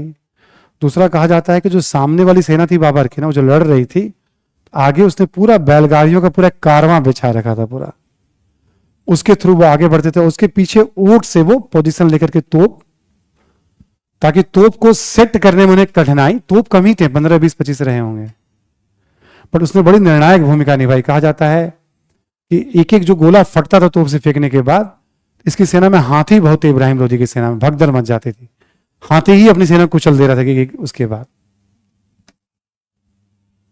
ठीक है। तो हाथियों ने काफी नुकसान पहुंचाया सेना को। तो ऐसा कहा जाता है। बाबर हालांकि खुद कहता है कि भाई सफलता का सबसे प्रमुख कारण थे हमारे तीरंदाज। बाबर अपनी आत्मकथा में कहता है, बट सब लोग मानते हैं कि ये 2 बड़ा फैक्टर था उसकी सफलता के। उन्नत हथियार था ये। अब उसके पास था तो दिल्ली सल्तनत के शासक के पास भी आ सकता था, यदि आप समझदार चालाक होते और बाहर से संपर्क रखते तो आप बच जाते, कोई बात नहीं। विदाई लिखी हुई थी, इब्राहिम लोदी लड़ते हुए मारा गया। तो हमने कहा नहीं था कि आप उस समय पानीपत के बारे में थोड़ा जिक्र कर दूंगा मैं आपको, कि जब हम मुगल वंश की बात करेंगे हम, ठीक। और कोई अध्ययन, स्ट्रेटजी, रणनीति कुछ भी नहीं करना है आपको, जानते रहना है बस। इब्राहिम लोदी एक शक्तिशाली शासक था, लेकिन उत्तर भारत में सर्वाधिक शक्तिशाली था कहना मुश्किल है, क्योंकि राणा सांगा एक बार उसको पराजित, याद है ना, खतौली की लड़ाई में 1517 में। राणा सांगा लेकिन उस समय हिम्मत जुटा नहीं पाया था शायद दिल्ली पे कब्जा करने का, इसकी नजर भी दिल्ली पे टिकी हुई थी, ठीक। तो अब बाबर जब कब्जा किया तो बाबर को पता था कि शक्तिशाली है, इसको हराए बिना बात नहीं बननी है। तो ये जो आपका उत्तर प्रदेश का पूरा इलाका है ना, उसी में देखेंगे आप आगरा, भरतपुर, ये सब जो इलाका है आपका, भरतपुर में कहीं ना कहीं खानवा पड़ जाता है उसी के आसपास। तो 1527 में एक दूसरा युद्ध होगा बाबर का, खानवा या खानुआ का युद्ध। इसमें बाबर राणा सांगा को पराजित करेगा। कई लोग कहते हैं कि एक्चुअल सफलता तो यही थी बाबर के, क्योंकि इब्राहिम लोदी से ज्यादा मजबूत था ये, ठीक। तो अगला लिख रहे हैं आप बाबर के बारे में, 1527 में खानवा का युद्ध। खानवा पड़ जाएगा आपका राजस्थान, यूपी बॉर्डर पे, राजस्थान में ही संभवतः पड़ता है ये, भरतपुर डिस्ट्रिक्ट में शायद पड़ता है। ठीक है। खानवा का युद्ध, देखिए बाबर ने राणा सांगा को पराजित किया।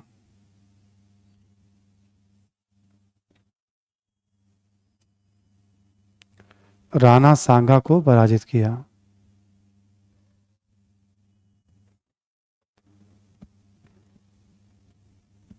ठीक है। इसके बारे में दो तीन बातें और लिखी हुई हैं उसमें, है ना, नोट्स के अंदर में। अगला देखिए आप, 1528 में, 1528 में चंदेरी का युद्ध, चंदेरी मध्य प्रदेश में पड़ेगा।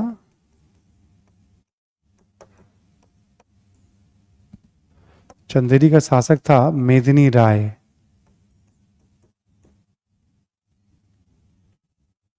बाबर ने मेदिनी राय को पराजित किया।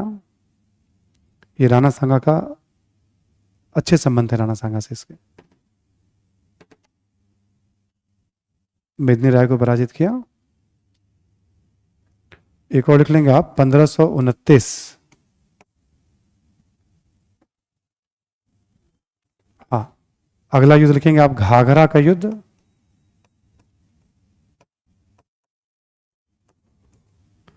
ये वो तो आपका बिहार यूपी बॉर्डर पे, यूपी बिहार सीमा पर घाघरा का युद्ध। लिखें आप कि बाबर और बंगाल के अफगान शासकों के बीच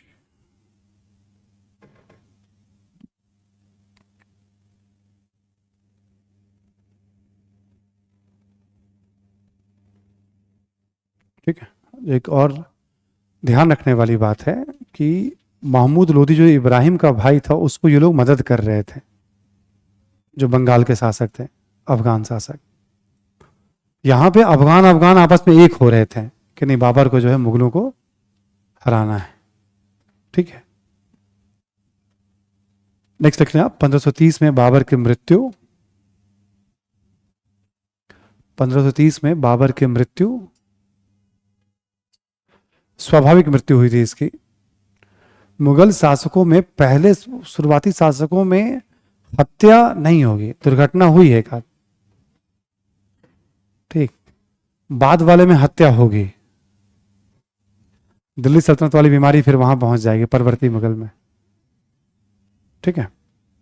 नोट करके लिखें आप, नोट करके लिखें आप कि बाबर का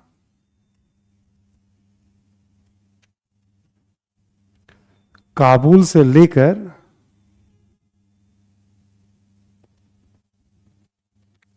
लेकर उत्तर प्रदेश बिहार की सीमा तक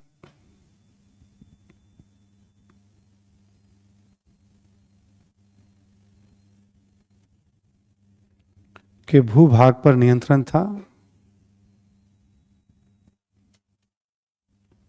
भूभाग पर नियंत्रण था।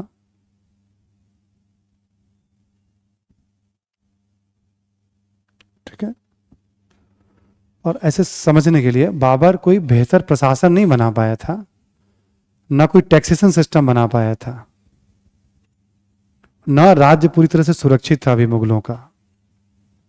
यानी इतना आसान नहीं होता ना स्थानीय। अब ये अफगान स्थानीय हो गए, बाबर बाहरी है मुगल। कभी ये बाहरी थे जब आए थे, तो ठीक है, यहीं रह गए ना 150 वर्षों से, अभी स्थानीय हो गए। अब अगली पीढ़ी वाली बात हो गई है। ठीक है। तो ये संघर्ष आगे भी चलेगा हुमायूं के समय में भी। हुमायूं जब गद्दी पे बैठेगा तो उसको एक साम्राज्य तो मिल गया यहां से यहां तक, बट अफगानों की चुनौती बची हुई है, राजपूतों की चुनौती बची हुई है, उसके अपने रिश्तेदारों की चुनौती भी है, और हुमायूं इन सबको संभाल नहीं पाएगा। फाइनली एक सामान्य परिवार का व्यक्ति है, सामान्य जागीरदार का बेटा था शेरशाह। ठीक है। वो बहुत कम समय में एक मजबूत राज्य की स्थापना कर ले जाएगा। ठीक है। अब लिखिए इसके बाद हुमायूं।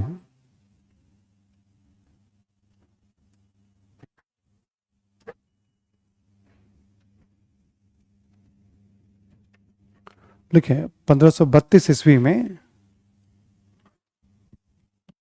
32 ईस्वी में हुमायूं ने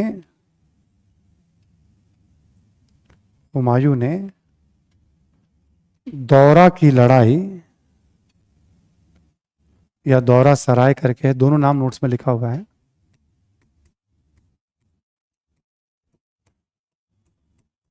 दौरा की लड़ाई,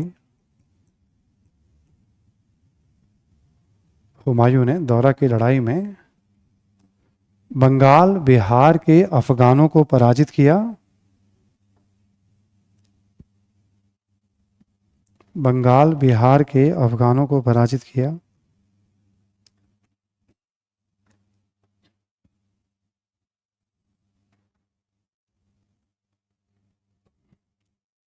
ठीक है, बंगाल बिहार के अफगानों को पराजित किया। लिखें, इससे पहले कि बंगाल पर नियंत्रण स्थापित कर पाता, बंगाल पर पूरी तरह से नियंत्रण स्थापित कर पाता,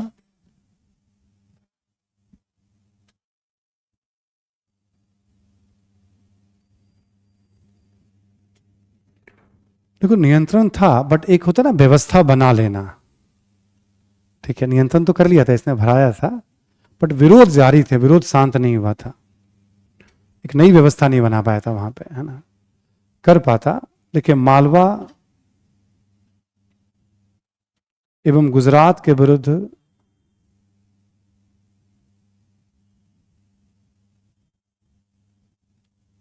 इसे अभियान करना पड़ा,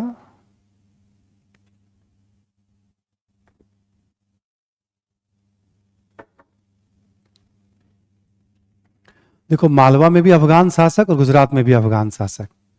अब मुगलों की लड़ाई अफगानों से हो रही, चाहे बंगाल हो, बिहार हो, मालवा हो या गुजरात हो। इस समय गुजरात में बहादुर साहब, यहां ब्रैकेट में लिख लें, ब्रैकेट में, कि सीमित सफलता मिली हुमायूं को, सीमित सफलता मिली।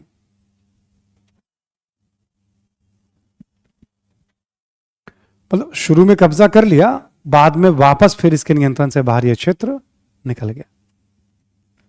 तो बंगाल भी पूरी तरह से हाथ में नहीं आया, मालवा और गुजरात भी पूरी तरह से इसके हाथ में। अगला पॉइंट लिखें, शेर शाह की बढ़ती हुई शक्ति को, शेर शाह की बढ़ती हुई शक्ति को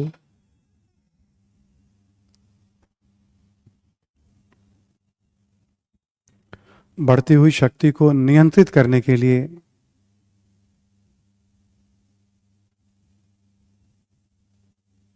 पुनः बंगाल अभियान,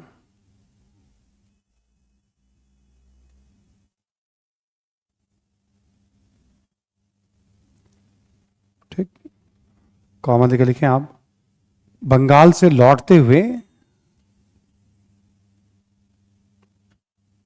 बंगाल से लौटते हुए 1539 में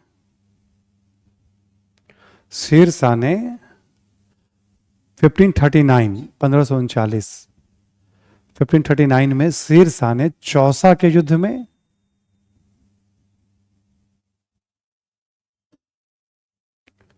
चौसा के युद्ध में, तथा 1540 में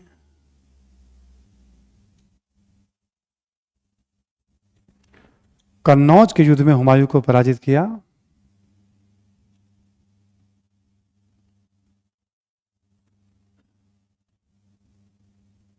पराजित किया, कन्नौज के युद्ध में हुमायूं को पराजित किया।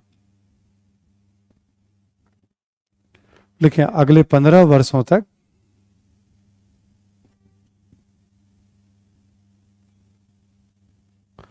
भारत में सूर वंश का शासन रहा, सूर वंश का शासन रहा।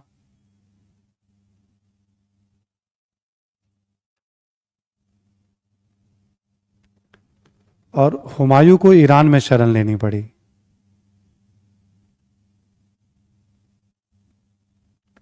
हुमायूं को ईरान में शरण लेनी पड़ी।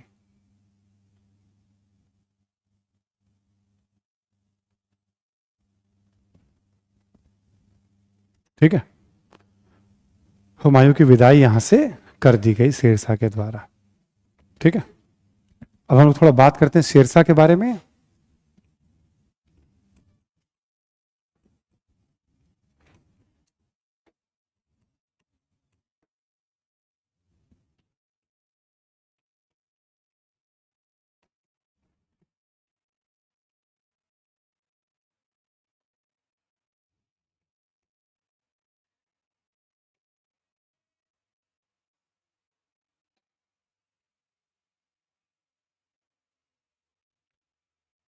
शेरशाह के बचपन का नाम था फरीद खां। ठीक, फरीद खां। और शिक्षा हुई थी इसकी जौनपुर में। ठीक, शिक्षा कहाँ हुई थी इसकी? जौनपुर में। और इसके पिता जो थे वो सासाराम, बिहार में पड़ता है सासाराम, के जागीर के प्रबंधक थे।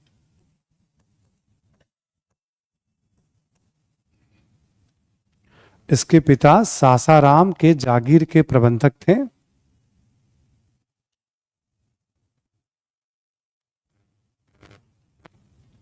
ठीक, शासक बनने से पूर्व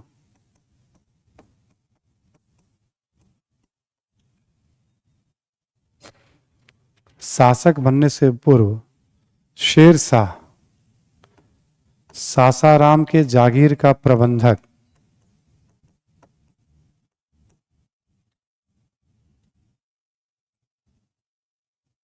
सासाराम के जागीर का प्रबंधक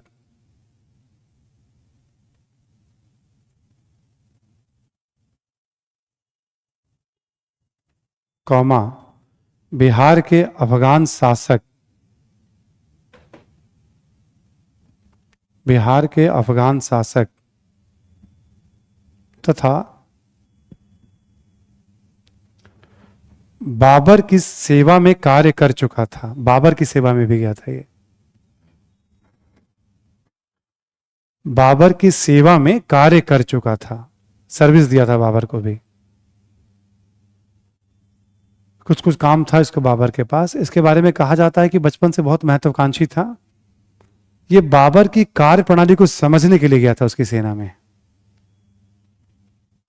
ठीक है, और कहने वाले बताते हैं इसने तभी कहा था कि यदि किस्मत ने साथ दिया तो मैं मुगलों को भारत से खदेड़ दूंगा, हिंदुस्तान से खदेड़ दूंगा। समकालीन लोग बताते हैं कि इस तरह की बात कहता था कि मुगलों को भगा दूंगा मैं भारत से। ठीक है, तो शासक बनने के पहले ये काम कर चुका था। अगला पॉइंट इसी में लिखें आप। लिखें शेरशाह का चुनार के दुर्ग पर भी नियंत्रण था। चुनार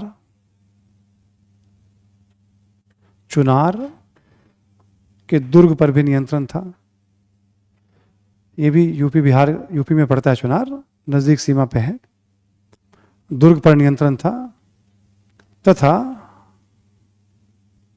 एक युद्ध में बंगाल के शासक को पराजित किया था।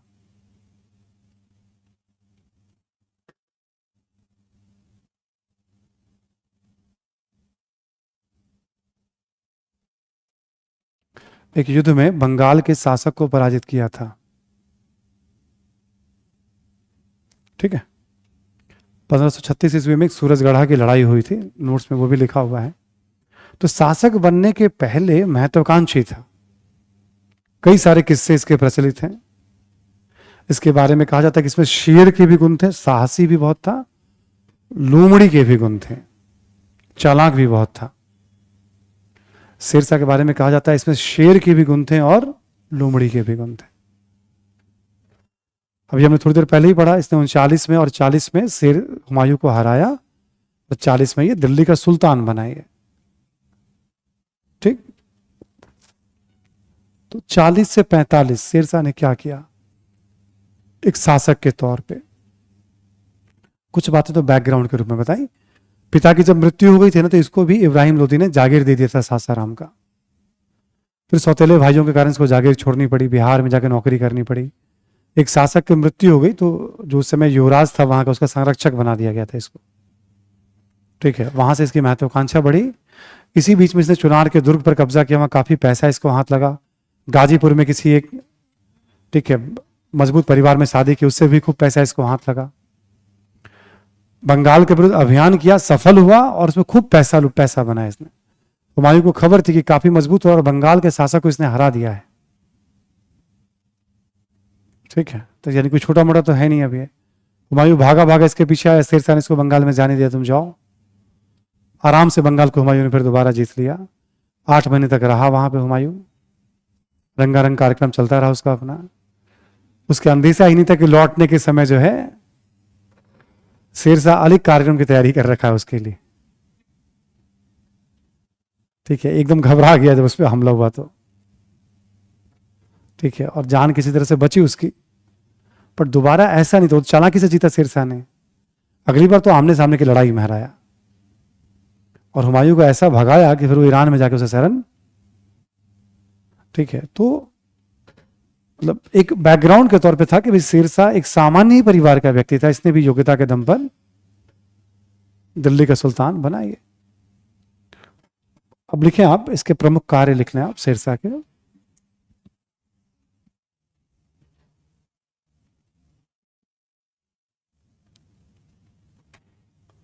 साम्राज्य विस्तार लिख लें आप पहले।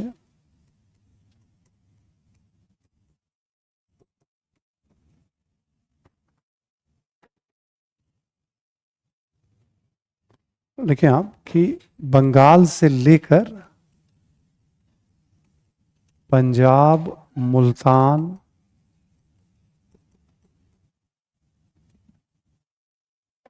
तक के क्षेत्र पर शेरशाह का नियंत्रण।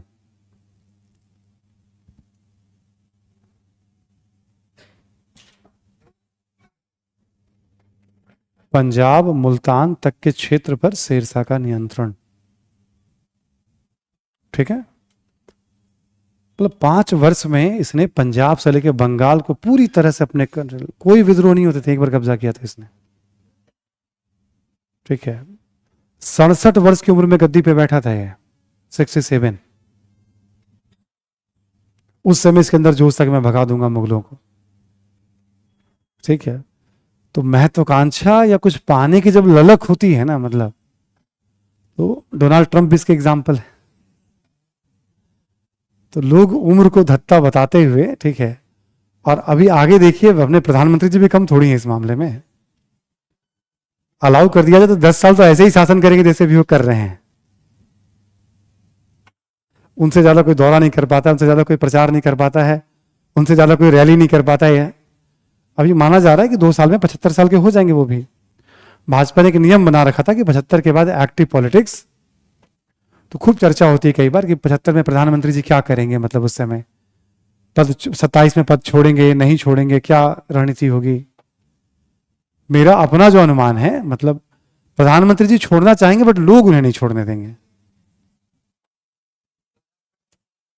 हाँ, उसकी जरूरत ही नहीं है, उनको क्या चीज करवाना है। आधार कार्ड की पॉलिसी बदल देंगे तुम आधार कार्ड के चक्कर में। मित्रों, आज रात से आधार कार्ड, मैं कह रहा हूं उनकी फिटनेस की बात कर रहा हूं मैं। देखो, जब कोई एक आदमी सत्ता में होता तो बहुत सारी चीजों को समझ रहा होता है, अनुभवी आदमी है, तो हर तरह से शारीरिक मानसिक तौर पे इतने फिट हैं वो भी कि कोई बहुत लग नहीं रहा कि अगले 5 साल 7 साल में कोई कठिनाई होने वाली शासन करने में। अब सवाल होगा 2027 में, ठीक है, जहां तक मैं समझता हूं, देखो काम का बोझ तो रहता ही है किसी के ऊपर भी। आप प्रधानमंत्री, मुख्यमंत्री लगता है एक बार के लिए कि अगला बना हुआ है, आप कलेक्टर बनिए तो सही पहले एक बार, आप ईश्वर करे पहले आप बनिए, तब आपको रियलाइज होगा कि ज्यादा अच्छे तो हम सुजीत सर के क्लास में ही थे हम। ठीक, जाते थे खाने के लिए, सोचते थे, फिर यहां वहां टहलते थे। जैसे बनेंगे कलेक्टर ना, जिम्मेदारियां बहुत बढ़ जाती हैं, काम बहुत होते हैं, अच्छा एहसास होता है कि आप कुछ हैं पावरफुल पोस्ट पे, सारे प्रभावी लोग आपको मतलब अप्रोच करते हैं, ठीक है, बट जिम्मेदारियां बहुत बढ़ जाती हैं। तो जितना ऊपर जाएंगे आप, जैसे मुख्यमंत्री होना, कोई मंत्री होना, मुख्यमंत्री होना, प्रधानमंत्री होना, तो बिल्कुल आम पब्लिक कहने के लिए कह जाते हैं, उनको बना दिया जाए मुख्यमंत्री, 24 घंटे में लोग त्याग पत्र देके भाग जाएंगे। उस तरह की मजबूती होनी चाहिए। इतने विशाल देश में प्रधानमंत्री बनना, इतने तरह की समस्याएं, इतने तरह के, तो आसान काम नहीं होता है। तो एक चर्चा होगी जरूर 2027 में, आप देखिएगा, है ना। प्रधानमंत्री जी जहां तक मैं समझता हूं, अब चूंकि नियम बना है उनके समय में, तो वो अपनी तरफ से तो मना करेंगे जरूर, ठीक है। बट पार्टी की तरफ से मुझे नहीं लगता है कि मतलब मे भी चीजें स्मूथ भी हो, इतना भी कोई मैं बहुत भविष्यवक्ता नहीं हूं, ठीक है। और हो सकता है कि भाई ये भी कहा जाए कि नहीं, ये कार्यकाल आप पूरा करिए, आपके नाम पे मतलब, ठीक है, वोट मिला है तो आप कम से कम 30 तक रहिए, आप 29 तक, ये भी हो सकता है, ठीक है।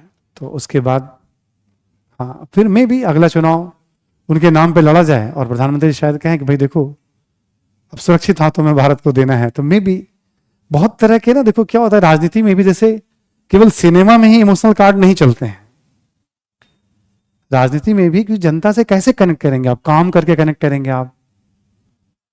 एक तरीका होता है काम करके होता है, एक होता है भावनात्मक मुद्दों को उठाकर होता है। हर तरीके हर राजनेता अपनाते हैं, आप देखिएगा। एक तरीके पे भरोसा नहीं होता किसी को भी कि केवल इसके आधार पे वोट मिलेगा, दूसरा तीसरा, कभी क्षेत्र का नाम, कभी जाति का नाम, कभी धर्म का नाम। कोई भी उम्मीदवार खड़ा होता है, आप देखिएगा, विकास का नाम, ठीक है, कोई भी उम्मीदवार खड़ा होता है, वो कई चीजों को लेके चुनाव में, हमने सबको लगभग नोटिस किया, देखा, सबकी बात कर रहे हम, सत्ता पक्ष विपक्ष, किसी एक आधार पे मैं नहीं देखता हूं कि चुनाव केवल इसलिए हमें वोट दे दो। खैर, तो सिरसा की बात कर रहे थे हम लोग, 67 साल की उम्र में, ठीक है, ये शख्स सुल्तान बनता है दिल्ली का, है ना। बंगाल से पंजाब मुल्तान तक इसका नियंत्रण था, ठीक। कुछ प्रमुख युद्ध हैं, इसने भी युद्ध लड़े हैं, जिसमें एक है, लिख लें आप, 1542 में मारवाड़ के शासक मालदेव को हराया था इसने।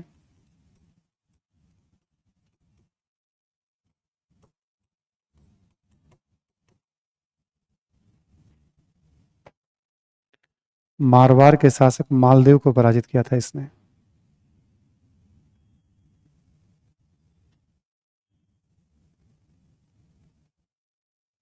ठीक है,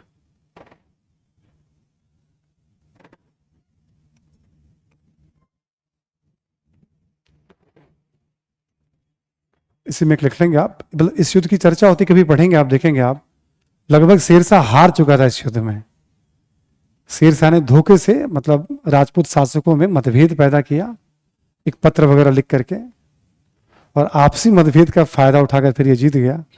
शेरशाह का एक कथन है कि मैं मुट्ठी भर बाजरे के लिए अपना पूरा साम्राज्य खो देता। शेरशाह ने मतलब मारवाड़ में बाजरे की खेती होती है ना, कि मैं मुट्ठी भर बाजरे के लिए अपना साम्राज्य, उससे में बहुत शक्तिशाली शासक थे। तो युद्ध में इसकी चर्चा होती है, और भी चर्चा कुछ कुछ युद्धों की होती है। एक ये था 1545 में कालिंजर अभियान के दौरान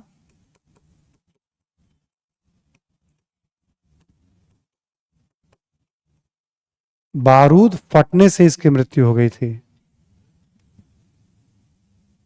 कालिंजर अभियान के दौरान बारूद फटने से, कोई युद्ध वगैरह में किसी ने मारा नहीं था इसको,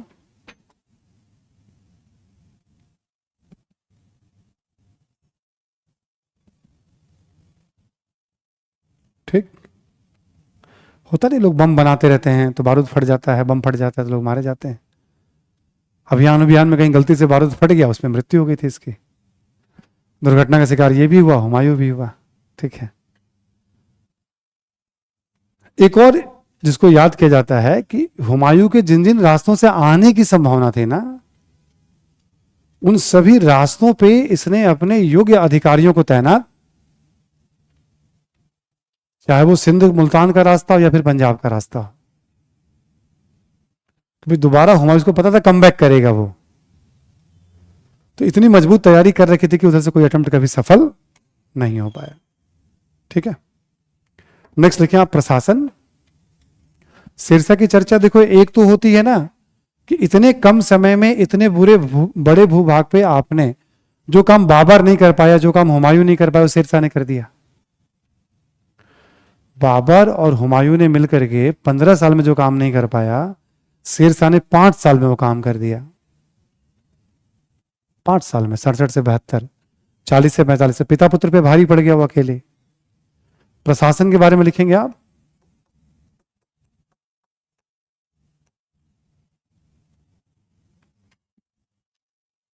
पहला पॉइंट लिखें आप, केंद्रीय एवं प्रांतीय प्रशासन पर, केंद्रीय एवं प्रांतीय प्रशासन पर, प्रांतीय प्रशासन पर दिल्ली सल्तनत का प्रभाव।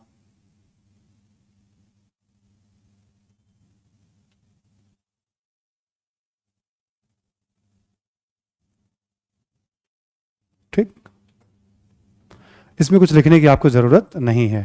ये खुद सुल्तान की उपाधि धारण करता था, है ना। इसको याद किया जाता है स्थानीय प्रशासन के लिए, याद किया जाता है इसको स्थानीय प्रशासन के लिए। लिखें आप,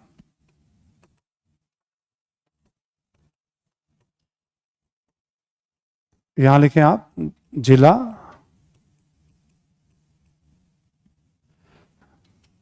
ठीक, जिला स्तर पर एक अधिकारी होता था शिकदारे शिकदाराना।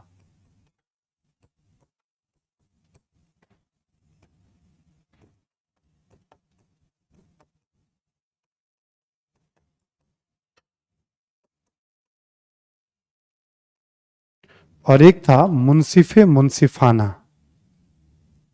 नाम लिख लीजिए, फिर मैं इसका काम भी लिखवा देता हूं। परगना में था शिकदार, मुंसिफ, ठीक है, और अमीन।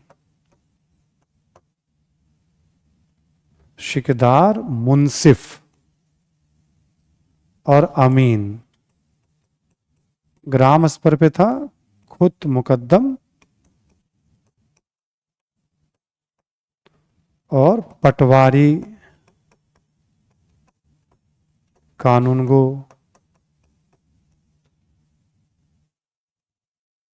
जिला, परगना और ग्राम अधिकारी का नाम सामने आप उसके कार्यों को लिख लेंगे अभी, है ना।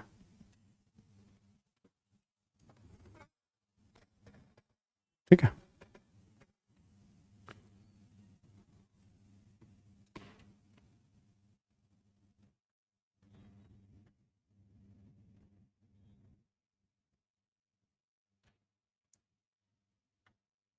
ठीक है,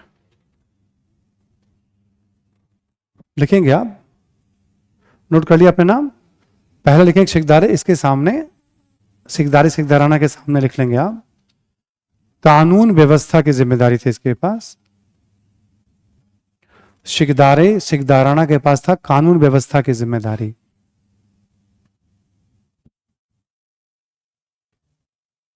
ठीक है, मुंसिफे मुंसिफाना के पास लिख लेंगे आप मुंसिफे मुंसिफाना के पास लिख लेंगे आप लगान संबंधी मुकदमों की देखरेख। लगान संबंधी मुकदमों की देखरेख।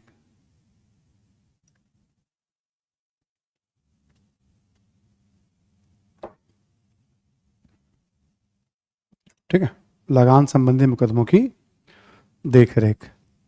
सेम कर लेंगे यहां पर शिकदार कानून व्यवस्था। सिकदार क्या करता था, कानून व्यवस्था।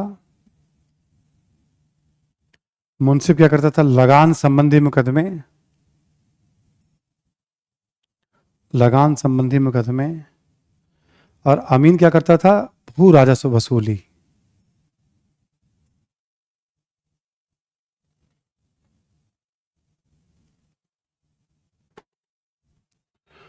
गांव में लिखें खुद मुकद्दम कानून व्यवस्था।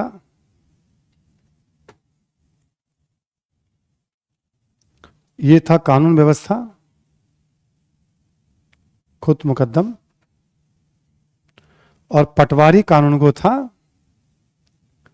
अमीन को राजस्व वसूली में सहयोग करता था। अमीन को राजस्व वसूली में सहयोग करता था।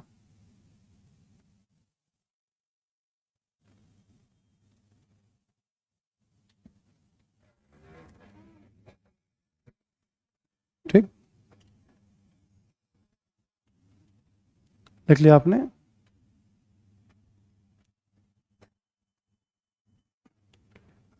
ये लगान वसूली में सहयोग करता था। नोट करके लिखें आप। कानून व्यवस्था के लिए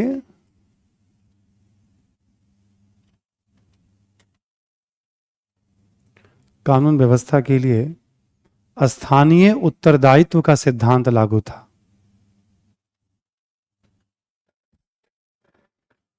कानून व्यवस्था के लिए स्थानीय उत्तरदायित्व का सिद्धांत लागू था। एक बार जरा चेयर का दिखवा लीजिएगा जरा एक बार, है ना? ठीक है, म्यूजिकल हो गया ये, है ना? चेंज करवा दीजिए इसको, है ना? ये हर बार म्यूजिकल हो जा रहा है ये। ठीक है, ये वाला पॉइंट बहुत इंपॉर्टेंट है जो भी हमने लिखवाया ना। शेरशाह को कुछ चीजों के लिए जाना जाता है, सब बात समाप्त करके आपको बता दें, 4-5 बातें। जैसे इसकी क्या खास बात रही सिर उसमें कि ये था, गांव में समस्या हो गई तो खुद मुकदम पकड़े जाएंगे, परगना में समस्या कहीं उस लेवल पे तो खुद ठेकेदार को भी पूछा जाएगा, अपराध हुआ तो कानून व्यवस्था के लिए अधिकारी जो है उत्तरदायी होंगे, उनको सजा मिल सकती है, उनसे जुर्माना लिया जा सकता है। शेरशाह के बारे में कहावत प्रचलित थी इसके काल के बारे में कि वृद्ध महिला भी सोने की टोकरी सिर पे लेकर कोसों दूर चली जाती थी, किसी अपराधी को हिम्मत नहीं होता था कि छीन ले। देखो, एक आम पब्लिक के लिए कानून व्यवस्था के लेकर के राहत सबसे बड़ी राहत में एक होता है।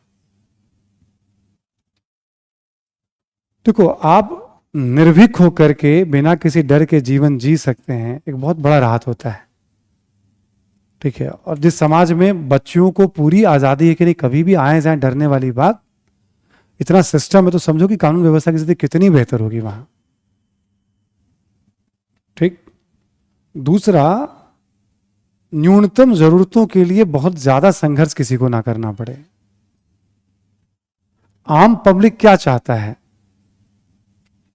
जरूरतें पूरी हो और वो, ठीक है, आप ऐसे देखेंगे तो हम लोग जो आम सामान्य तब बाकी तो ठीक है, जिसमें जो संभावना है अपना बेहतर जीवन करना चाह रहा है वो, तो शेरशाह को इस बात के लिए श्रेय देते हैं सभी इतिहासकार। अकबर ने एक इतिहासकार को नियुक्त किया कि शेरशाह के बारे में सब रिकॉर्ड जमा करो, और शेरशाह की अच्छी खासी नीतियों को अकबर ने फिर लागू कर दिया। जब उसको समझ में आई बात, चूंकि देखो शेरशाह अकबर तो समकक्ष हो गए ना। 1542 में मान लो अकबर का जन्म हुआ, ठीक, 1556 में वो शासक बन जाएगा, 45 तक तो अकबर जिस दौर में है, शेरशाह के किस्से तो सुनता ही होगा ना, शेरशाह ऐसा शासन कर रहा है। फिर भारत में जब शासन शुरू किया अकबर ने, तब भी तो उस दौर के लोग, अधिकारी लोग मौजूद थे। पूरा रिकॉर्ड इसने रखवाया शेरशाह के बारे में। अब्बास खान शेरवानी ने किताब लिखी है तारीख शेरशाही, वो एक दूसरे वाले हैंड आउट जब अभी आपको मिलते रहेंगे धीरे धीरे करके सब, उसमें साहित्य की वैसे लिस्ट होगी। ठीक है, तो इसके लिए बहुत इसको याद किया जाता है। एक तो ये रीजन हो गया। दूसरा, बहुत कम समय में उत्तर भारत में इसने कानून व्यवस्था की स्थिति बहाल, जहां कब्जा हुआ वहां विद्रोह नहीं होते थे। ठीक है, तो यानी इसको पता था कि मुझे क्या करना है। ग्रास रूट लेवल से नीचे से ऊपर आया था ना, ये नीचे से ऊपर तक गया था। तो इसको जागीर को कैसे हैंडल करते हैं, राज परिवार में क्या किस तरह की बातें होती, संरक्षक था एक राजकुमार का, मुगलों का क्या दृष्टिकोण है वो भी देख रहा था, सब अनुभव था। अब लिखें भू राजस्व।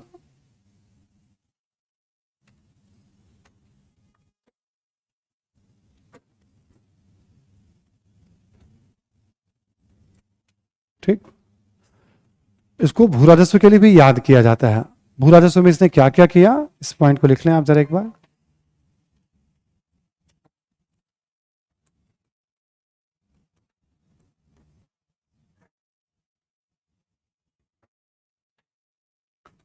लिखें कि भूमि की माप कराई गई,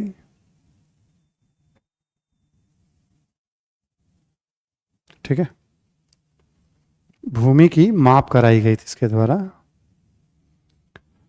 भूमि का 3 भागों में वर्गीकरण,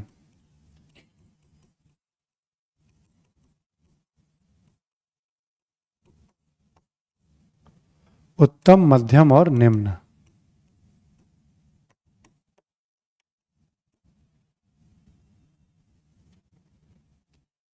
भूमि का 3 भागों में वर्गीकरण, ठीक है, उत्तम, मध्यम और निम्न। ठीक, लिखें किसानों से समझौता,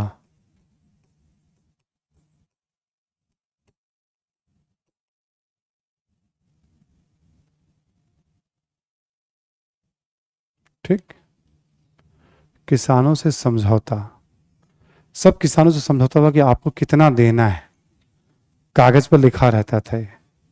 किसानों से डायरेक्ट संपर्क, ठीक, उसको पट्टा कहते थे। लिखें उपज का 33%,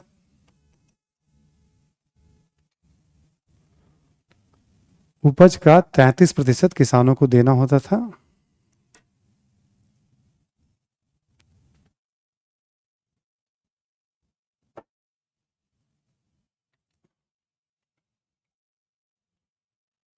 ठीक है, उपज का 33% किसानों को देना होता था। ठीक है, लेकिन आप प्राकृतिक आपदा के समय राहत का प्रावधान था।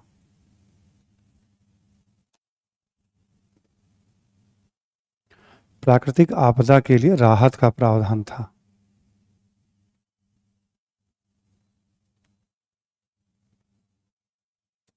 ठीक, प्राकृतिक आपदा तब राहत दी जाएगी। तो अकबर ने ऑलमोस्ट इसी पॉलिसी को अपना लिया था, थोड़ा चेंज करके।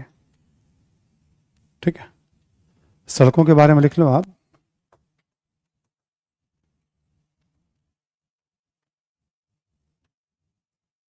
लेकिन आप बड़ी संख्या में सड़कों एवं सरायों का निर्माण,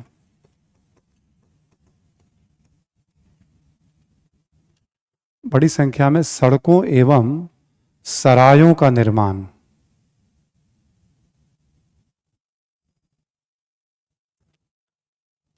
ऐसा कहा जाता था जैसे सराय इतने ज्यादा थे इसके समय में, उसको शेरशाह के साम्राज्य की धमनियां, आर्टरीज कहा जाता था।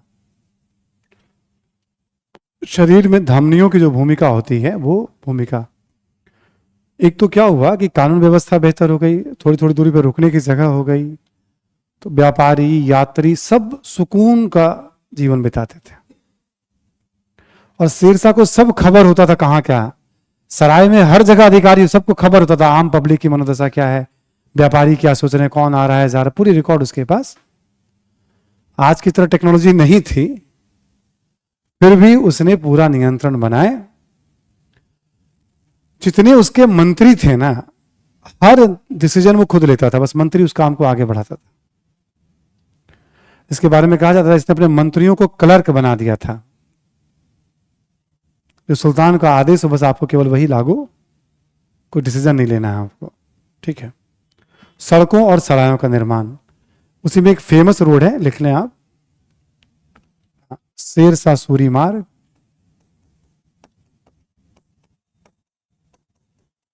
ये था सोनार गांव से पेशावर तक।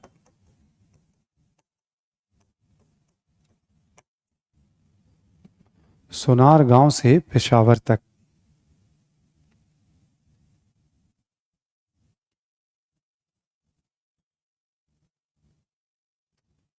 ठीक, और भी चित्तौर, कई सारे मार्ग बनवाए थे इसने। ये था आपका सबसे फेमस, जिसकी खूब चर्चा होती है। आगे लिखें आप, सैन्य सुधार,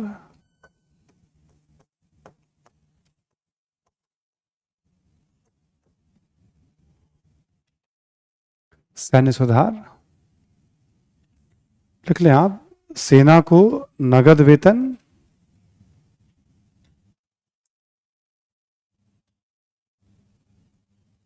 तथा दाग एवं हुलिया प्रथा,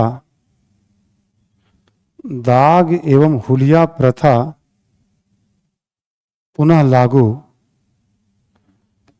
दाग एवं हुलिया प्रथा पुनः लागू किया गया।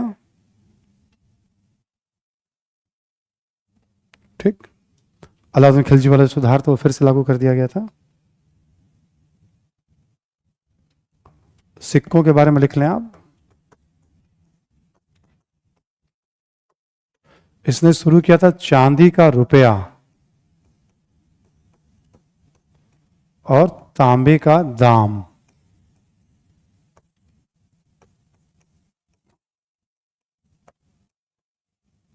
दो सिक्का शुरू किया। मुगल काल का भी यही बेसिक सिक्का होगा।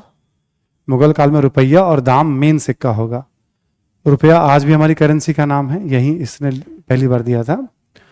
और किसी चीज का हम कीमत पूछते तो हमेशा कहते हैं दाम। बहुत से लोगों को देखेंगे आप दाम पूछते हैं, क्या दाम है इसका, है ना। तो ये इतना पॉपुलर हो गया कि लोग दाम ही बोलते थे पैसे में। ठीक है। चांदी का टंका और तांबे का जीतल वो मेन जो इल्तुतमिश ने शुरू किया था, और ये पूरा मध्यकाल में चलता रहेगा। ठीक। और भी कुछ कुछ जानकारी जैसे कल्चर वाले में से उसका स्थापत्य आ जाएगा, सासाराम का मकबरा, रोहतासगढ़ का दुर्ग, दिल्ली का पुराना किला, किला कोहना मस्जिद। कल्चर वाला सेक्शन जब पढ़ेंगे हम तो साहित्य वगैरह सब वहां आ जाएंगे उसके, है ना। टैक्स को लेकर के भी इसने और भी रिफॉर्म किए थे। ठीक है। कहता था कि बस उसके साम्राज्य में कोई भी वस्तु यदि आ गई तो सीमा शुल्क पे एक ही जगह उसको सीमा शुल्क देना पड़ेगा। ठीक। फिर बीच में कहीं कर नहीं, जहां बिकेगा उसको वहां पे कर। या आपने कुछ उत्पादन किया तो जहां आपने उत्पादन किया वहां पे कर, और इसके बाद जहां बिकेगा वहां पे मतलब करों को भी सिंप्लीफाई कर दिया था। बीच में कोई कर नहीं वसूलेगा व्यापारियों से, शिल्पियों से। चुंगी कर दो ही जगह, सीमा में प्रवेश कर रहे तो आप सीमा शुल्क दे दीजिए, आप जहां बेचेंगे वहां कर, बीच में कहीं कोई कर नहीं लेगा। टैक्सेशन सिस्टम को उस समय के हिसाब से इसने बहुत अच्छा बनाया। यदि आप कुछ उत्पादन कर रहे हैं तो वहां आपको कर देना है, और जहां बिकेगा वहां कर देना, बस दो जगह। रास्ते में फिर कोई कर नहीं वसूलेगा।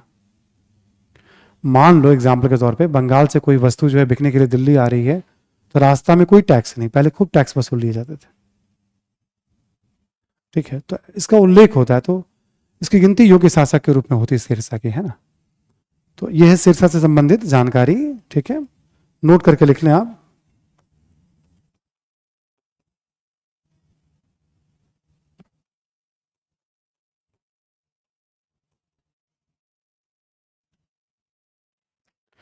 लिखें, शेरशाह की मृत्यु के बाद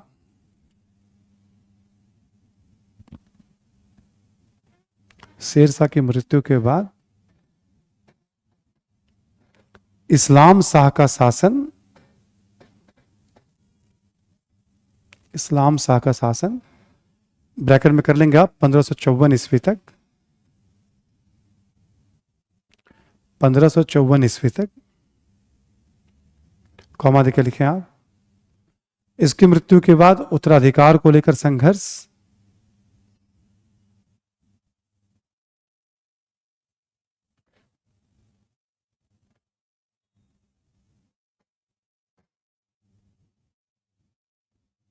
ठीक।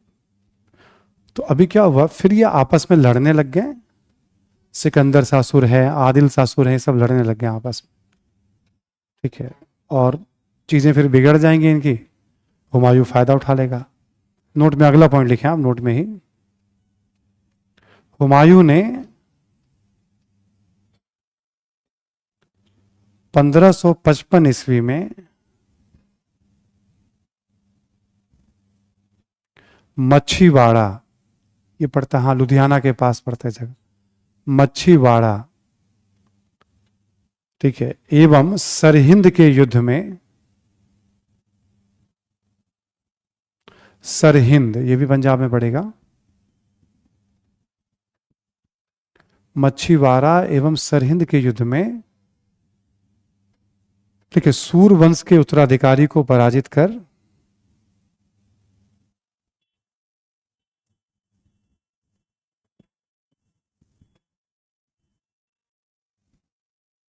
उत्तराधिकारी को पराजित कर पुनः दिल्ली पर कब्जा किया।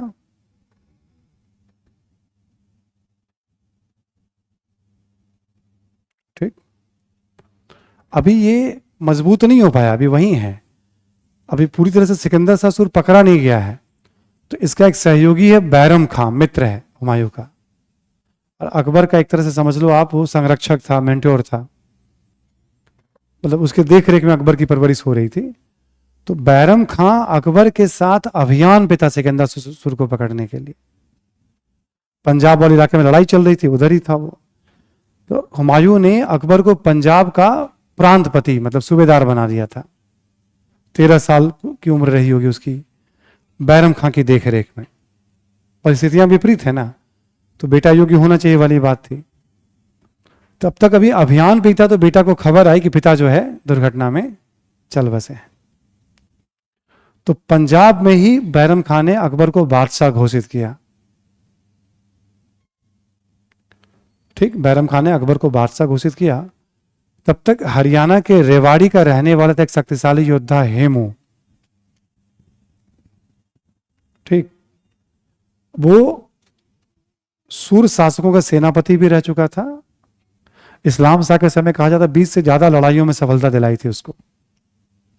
शक्तिशाली योद्धा था हेमू। बाद में उसने अपने आप को ही दिल्ली का सुल्तान घोषित, शासक राजा घोषित कर दिया। विक्रमादित्य की उपाधि धारण की। कई बार किताबों में कहा जाता है कि हेमू जो है दिल्ली का आखिरी हिंदू शासक उस दौर में कहा जाता था, और आखिरी विक्रमादित्य भी कहा जाता था उसे। शासन करने वालों में आखिरी विक्रमादित्य की उपाधि धारण करने वाला। जो भी हो, फिर अब क्या था, अकबर था पंजाब में, हेमू था दिल्ली में, दोनों की सेना चली पानीपत में। अकबर युद्धस्थल से काफी दूर था बैरम खां के संरक्षण में, 5000 सैनिक उसकी रक्षा कर रहे थे। युद्ध की खबर पहुंचाई जाती थी अकबर को क्या हो रहा है। फिर हमने बताया आपको, हेमू ज्यादा मजबूत स्थिति में था, बट एक तीर उसकी आंख में लग गई, उसकी सेना में भगदड़ मच गई। मुगलों को इसका फायदा मिल गया, और फिर दोबारा से दिल्ली पे मुगलों का शासन। ठीक है, मछुआरा सरहिंद के बाद भी कब्जा किया मुगलों ने, बट वो कहानी खत्म हो गई थी। अब जो शासन होगा फिर ये रहेगा पतन तक। ठीक है, इस प्रकार जो है मुगलों की कहानी आपकी जो है आगे बढ़ रही है। यहीं पे रोक देते हैं आज क्लास को। ठीक है, काफी कुछ दिखा दिया है ना। आपने टेस्ट वेस्ट सभी लोगों ने दिया था, किसने नहीं दिया था टेस्ट? कोई ऐसा भी है जो बाद में आया हो केवल क्लास के लिए? कुछ लोग तो नहीं आए हैं, मैं पहचानता हूं चेहरे से। ठीक है, आप में भी कुछ लोग नहीं आए हैं, है ना? है? अच्छा, ये आया है क्लास के लिए, केवल टेस्ट में नहीं था। आगे से भी गायब तो है वो एक बच्चा। तुम टेस्ट दिए थे क्या? चलो अच्छी बात है। तो टेस्ट को लेकर ध्यान है ना, घर पे जाके क्या करना है आपको। हाँ। हमेशा आते हुए प्रश्न को पहले कंफर्म करिएगा आप। ठीक है, चलिए फिर बातचीत होती है। आपको हैंडआउट्स अपलोड कर दिया जाएगा, और ठीक है, हैंडआउट्स अपलोड हो जाएगा आज, नहीं तो कल हो जाएगा क्लास के पहले आपका, है ना, मुगल काल के बारे में। कि शासक इतने आक्रामक क्यों थे? ठीक है, एक सवाल है भाई। अस्तित्व के लिए आक्रामक है, डरा देना सामने वाले को। ठीक है, डरा करके रखना, नहीं तो सामने वाला जो है मतलब रहने नहीं देगा। सोचो ना, मतलब हजारों की संख्या में सैनिकों को मारना तो नॉर्मल बात थी, मतलब युद्ध के बाद भी आम लोगों को मारना। उलेमा और सूफी संत को लेकर के एक सवाल है कि दोनों धार्मिक विद्वान थे, अंतर था बहुत। ठीक है, आप देखोगे उलेमा व्याख्या करते हैं, ठीक है, रूढ़िवादी तरीके से शरीयत की, ये उदार तरीके से व्याख्या करते हैं। पहला अंतर हो गया। दूसरा, उलेमा जो है, जो इस्लाम में जो कही गई बात है, रूढ़िवादी दृष्टिकोण से लोगों को गाइड करते थे। ये गुरु शिष्य परंपरा में यकीन करते थे, वहां ऐसा कुछ नहीं कल्चर देखते हैं हम। उलेमा का जीवन आर्थिक रूप से काफी बेहतर था। सूफी संतों का जीवन एक आम व्यक्ति की तरह जीवन था इनका एकदम। सूफी संतों को दरवेश या फकीर कहते थे, मतलब कुछ है ही नहीं उनके पास। ठीक है, तो जीवन का भी अंतर था। प्रायः सूफी संत राजनीति से दूरी बना के रखते थे, उलेमा बहुत एक्टिव थे। ठीक है, उलेमा इस्लाम के अनुयायियों के संदर्भ में सारी बात कहते थे। सूफी संतों के खानकाहों में गैर इस्लामी भी बड़ी संख्या में आते थे, उनके लिए भी बहुत ध्यान रखते थे। ये तो पढ़ के ही आपको समझ में आ गया होगा, जब आप देखा होगा सूफी संतों की भूमिका कैसे है ना। चलिए, हाँ, कल हम लोग मिलते हैं। कल नहीं, कल तो यही होगा आपका, कल 25 है 26 है। हाँ, तो कल तो यही चलेगा, 26 से मॉडर्न की क्लास होगी, है ना। फिर आपका ये वाला क्लास वीकेंड में चला जाएगा, जो भी 2-3 वीकेंड जाएगा अपना ये। ठीक है, कल तो हम मुगल ऐसे ही पढ़ेंगे, हम लोग राजनीतिक इतिहास ऐसे पढ़ रहे हैं हम लोग, है ना। ठीक है, थैंक यू।